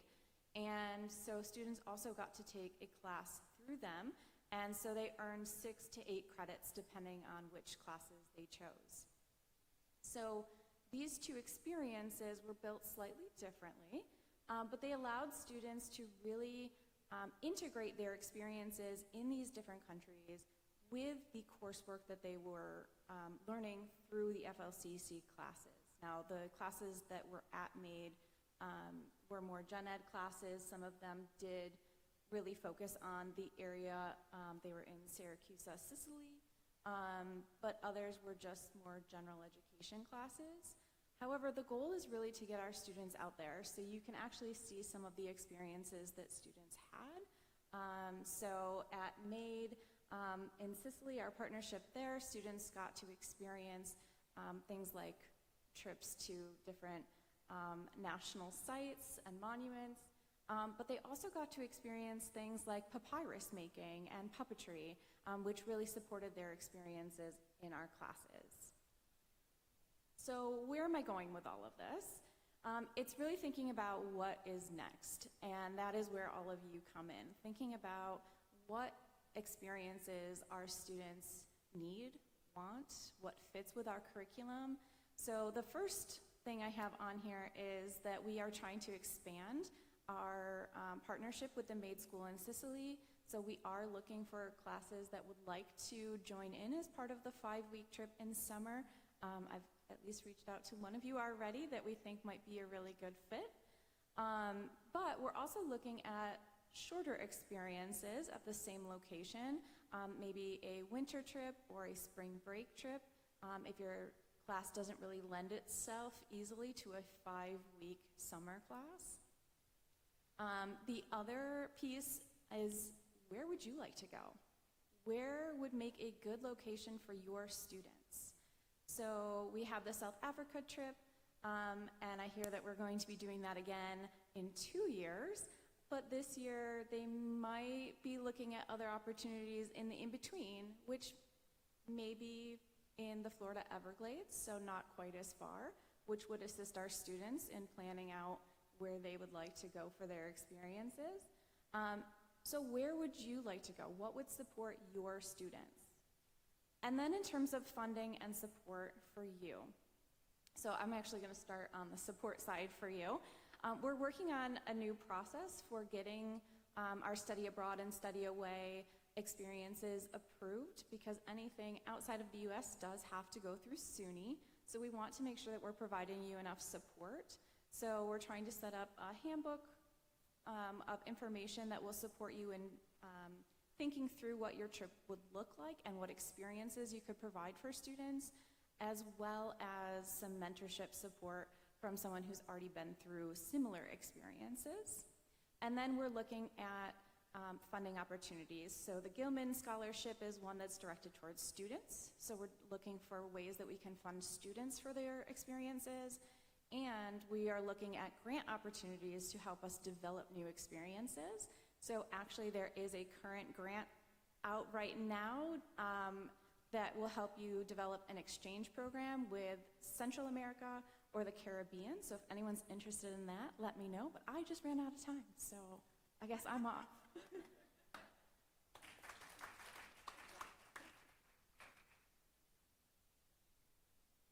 Thank you, Tiffany. And up next, Liz.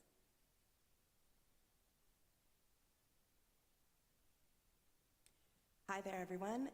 I'm Liz Brownell, and I wanted to talk a little bit about Art Space 36, which has been going on now since 2019, and the Mosaic Collective, which has now become a part of what we do as well.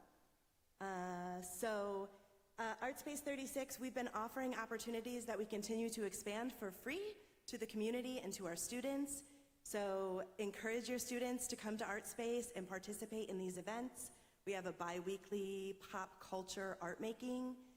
We have a 3 times online and in-person Create and Connect, which is tonight. So if you're free at 6:30, come on down to Art Space, where we work with the Partnership for Ontario County and have art experiences for building community, as well as a youth program. So if you have a student who's not feeling connected, I would encourage you to reach out to me, and I'll be happy to tell them about what we do on Thursday evenings.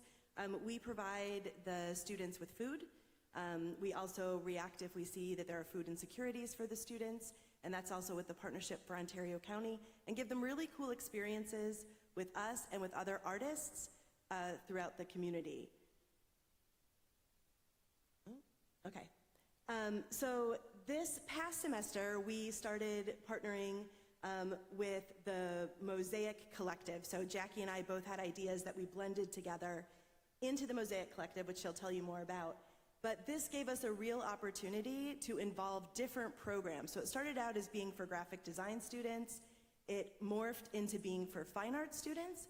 We had an alumni from '97 who's very well known for store installation, window installation. So she now works with our students to develop plans for windows up and down Main Street, as well as our graphic design student who worked with a professional in the field to create different events and different promotions for those events. So it's a really exciting way to give them real-world experience while connecting them with our community and what it has to offer. So we're building community, and we're creating opportunities, and we're expanding to include other people. We call them right now the designers, but I think Jackie and I, she's going to talk to you in a minute, both hope that this will expand even further, and she'll tell you how that might work.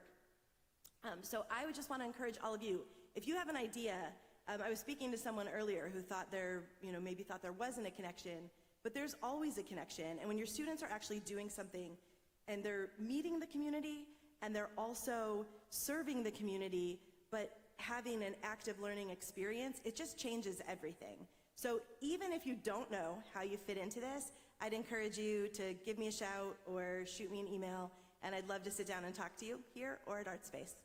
Thank you.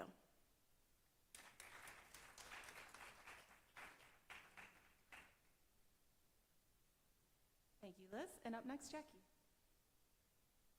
All right, hi everyone. I'm Jackie Termini, and as Liz mentioned, besides being the chair of the Humanities Department here, the other thing that I spend a lot of time on as well is the Finger Lakes Mosaic Collective.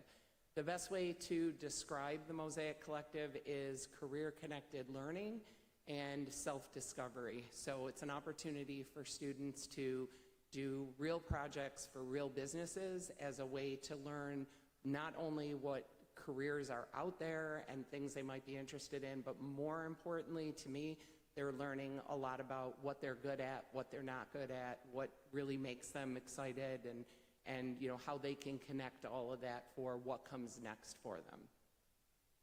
As Liz mentioned, last year this was our inaugural year. We had 9 students from 5 different school districts. I'm very pleased to say that 5 of those 9 students actually are full-time FLCC students this year, starting next week. So that was a great, that was really something we were happy about, that they found their place here by being, you know, in the building last year. They really felt connected, and now they are continuing on. But this was our chance to sort of prove the concept, the thing that we had been thinking about, both myself and Liz, and how we could bring these experiential learning opportunities together. And the 9 students that we had last year actually completed 22 projects for businesses in our area. And we kind of looked at these, I call them associates. It was an opportunity to really keep them not feeling like they were in a classroom, because when they are in the Mosaic space, they are at work, and they are responsible for their schedule. They're responsible for reaching out to all of their business partners. I do a very brief introduction if necessary to connect them, and then the students take it from there. So last year was a chance for us to really try it out, see what this looks like.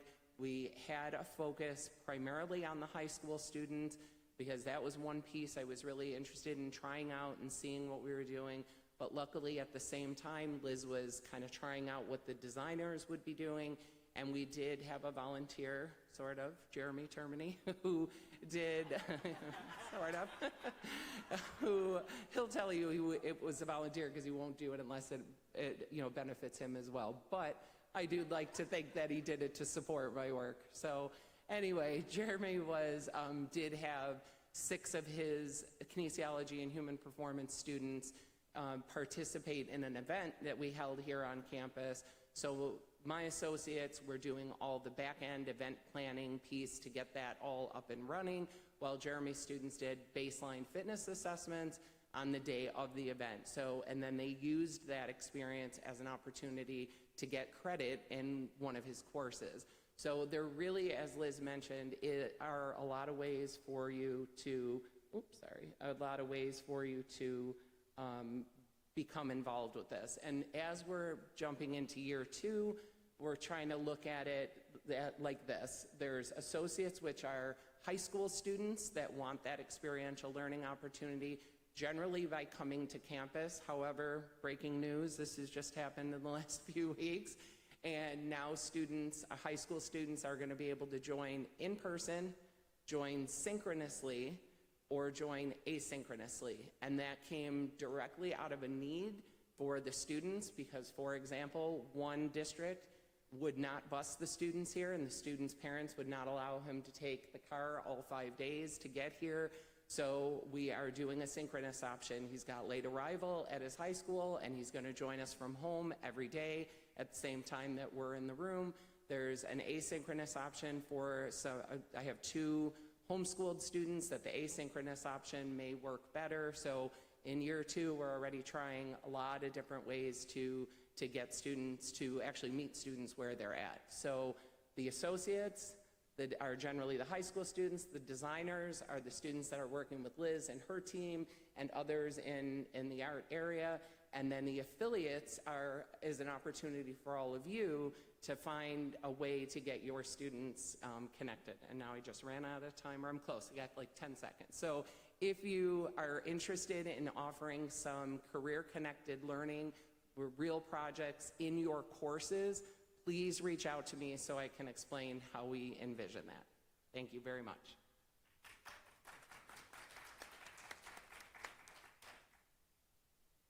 Jackie. And our final presenters, Jennifer Carney and Dave. Hello, I'm Jen Carney, a professor of biology. I'm Dave Gaddu, professor of computing sciences. And we're here today to talk to you about the FLX AI Hub. I want to preface this by saying in my 20 years here at the college, I've been involved in a lot of projects, a lot of initiatives. I have not been involved in something that has had us so broadly and deeply connected with our community in a way that we are clearly meeting the needs of our service area, and it's really exciting. So as you know, in 2022, ChatGPT hit our world, and it was clear by 2024 that the workplace, education, government, all these things were affected by AI, and yet nobody was trained and knew how to handle that and how they should be using it, and everybody felt like they had already missed the boat and were behind. So FLCC really stepped in the gap here.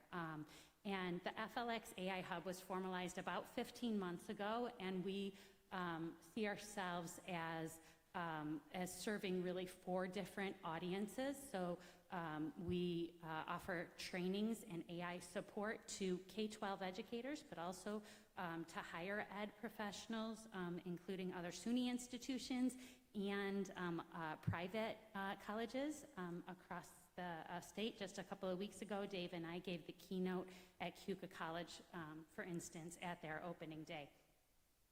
We also serve business, small businesses, big businesses, local government, and nonprofits.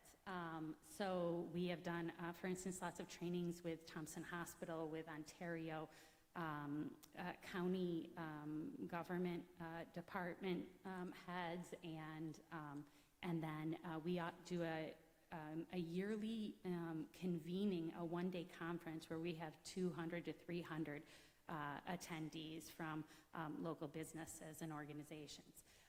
We also offer all kinds of non-credit, free training opportunities.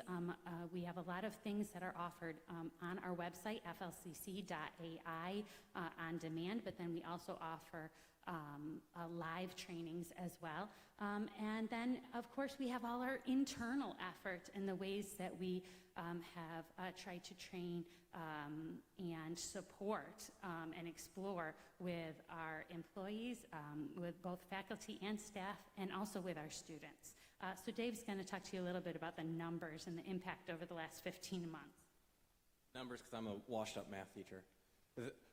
Within the last 14 months, we've engaged with 234 different things. This could be consulting, could be conversations, presentations, keynotes, and workshops. The 96 number for unique organizations, that's really, really, really conservative. I think it's a lot more than that, but we don't necessarily know the organizations we engage with, for instance, with the webinars and the convening. But we do have some pretty solid telemetry on the impact that we've had with headcount.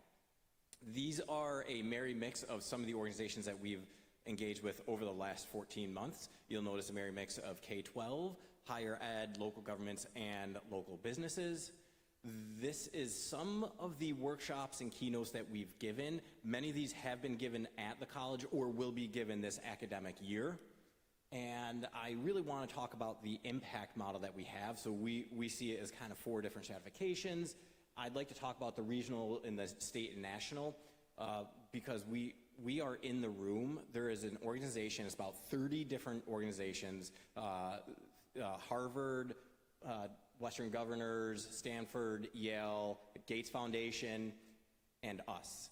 We are the helicopter. We fly at different altitudes than those other schools, but we have the telemetry. We are on the ground working with organizations, and that's the value we bring. There's only 3 community colleges in that entire national organization, and we meet in person every 3 months, and then we meet monthly.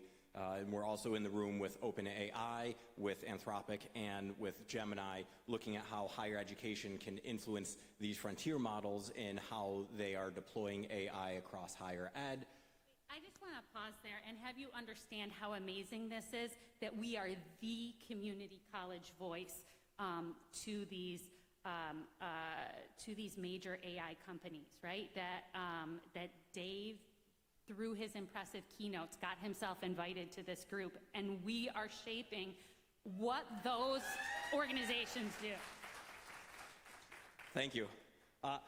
If you haven't heard, we do have a micro-credential. If you are not taking a class this semester and you want to take a class, I highly recommend the Vibe Coding course. It is awesome. You'll go from 0 to hero. You need to know nothing about programming.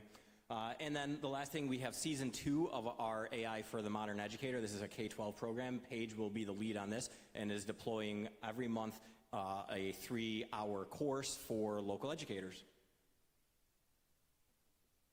Dave said that was the last thing, but that was sort of a summary of what we've done in the past 15 months. I want to tell you what's coming this year. We have so much planned. So this year, we're going to have another round of support for faculty trying AI-enhanced lessons. By the way, if you want to see the results, see the data, hear the reflections on how it went last spring, we've got a session during the Friday morning forum that'll go through that. We're also going to pilot our first AI-enhanced sections, and we had an educator retreat this summer with 12 faculty at Mueller for 2 days, looking at AI pedagogy and how to rethink course design in the age of AI and how to maximize student learning using the tools we have available. We will continue to have Pedagogical Spark, which is our community of practice that's open to all of you to talk about how AI is changing education and to share and to develop things together, and really just an opportunity to be curious together. Starting this year, we're going to have practice pods. So these are going to be small groups that are going to be focused on specific tools. So for instance, everybody who's using Gemini can get together and share the ways that they're using it to make sure that we're maximizing it and that we're finding all the tricks. And these companies are dropping new tools so fast that we have to learn from each other because there's no other way to learn. So look for those. Those will be announced soon. We have done book groups in the past with these 3 books. We're going to do another book group this year. Possibly it will be the Norton Guide to AI-Aware Teaching, but we're still previewing that book. So look for announcements in the AI newsletter. We're going to continue to offer workshops on Laker Days that are aimed at students, but we want to support your students in other ways too, so we're rolling out some new things. If you would like an individual consultation, you'd like someone from the FLX AI Hub to help you figure out how to use AI in your classroom or in your work, or you have questions, you need help, just email us. Email ai@flcc.edu, and we'll set up a time to give you that individual coaching or consultation that you need, that brainstorming, whatever you want.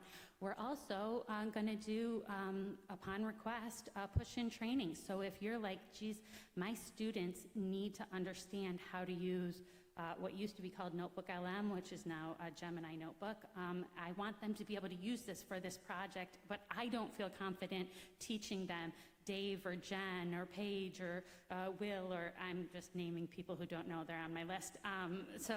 Will's looking panicky, I don't know. You will offer these trainings in your classroom upon request. We're going to be rolling out a series of workshops on AI for neuroaccessibility and neuroinclusion. So my dream for this college is that it would be the place that is known for being where all students can succeed, where we break down the barriers, and where we focus on access for everybody, regardless of how their brain is built and what their needs might be, and we're going to use AI to do that. By the way, this neuroinclusive prompt library is already live at flcc.ai, and it has 50 prompts that can help you take your existing course materials and make them more neuroinclusive. I'm going to roll out some training specifically aimed at our Gemini partners to make sure they're not left out of the training. We're going to continue AI Retreat for Educators. I thought it was a ton of fun this summer at Mueller. Talked to the people who were there, and hopefully they will say so too. We're going to do that again, but we're also going to offer ones for other educators in the community, so for high school and other higher ed educators. We're going to invite them. We have an ongoing AI newsletter for employees. It's going to come out, I think, every 2 weeks this year. So look there for all of the details, and just so you know, it looks like spam when it comes to your email, because it says it's from AI. That's us. That's me and Dave. So that's not spam. Please open it. It's got great resources. And there's a weekly podcast. I don't know if you guys have been listening, but holy cow, I listen to a lot of podcasts, and this is top notch. This is as good as anything out there. The Immersive Lens, Dave Gaddu and Paul Engen, also Jeff Kidd, Hugh Laird. So take a listen to that. You'll be informed about the new technology that's hitting our world. We continue to have like a structure to help guide all this. So we have the AI think tank that is like our committee structure to help deal with all the issues that AI brings up. We've got this flcc.ai website is incredibly robust. It has so many recorded webinars and trainings and tools, and you need to check it out. You need to check it out today, flcc.ai. And last, do you think it's all fun? We also have a SUNY mandate as well as a Middle States mandate to update our policies to account for AI. So we will be bringing those to governance. We have started working on it to give governance a place to start. But of course, then it's up to our governance bodies to, they're the ones that have the purview over it, but we're going to support that. Okay, so a few things I want to highlight. We do offer monthly webinars, and these are free for all employees. These are primarily aimed at external partners. We have about 60 attendees most month, but they are free for all FLCC employees. These are the ones this year. The first one, AI work slot prevention. I think we could all use that. That would probably be a good place to start. Stop the slop, he said. Hashtag stop the slop. All right, and then we are rolling out new in-depth workshops because this is something we're hearing from our community convening attendees that they need longer trainings on some of the tools. So we're gonna have one Friday a month roughly, we're gonna have a 3-hour workshop focused on a particular topic. These again are aimed at external attendees, our community partners, and we charge them for it, right? But it's free for you, and we've reserved a few slots in each one of these workshops for FLCC attendees. So watch for the registration information from that. And some of you were excited about the neuroaccessibility part, so we're going to have a 3-hour workshop on that in October. Anything else we want to highlight, Dave? Or are we? Nope, thank you. All right, thanks.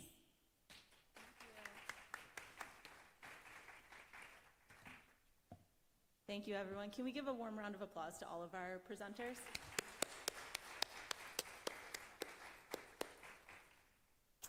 And I know I'm standing between you and lunch, so I'm going to be very quick.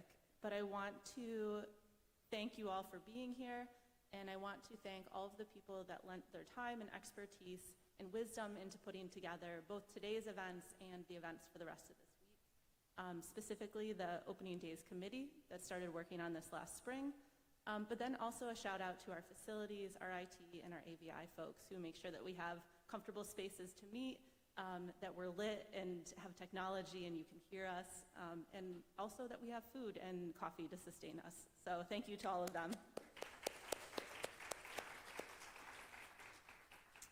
I hope you are able to take away something from this morning, whether from one of our speakers or our keynote or from Dr. Nye, and bring it forward with you into the conversations you have over the next few days.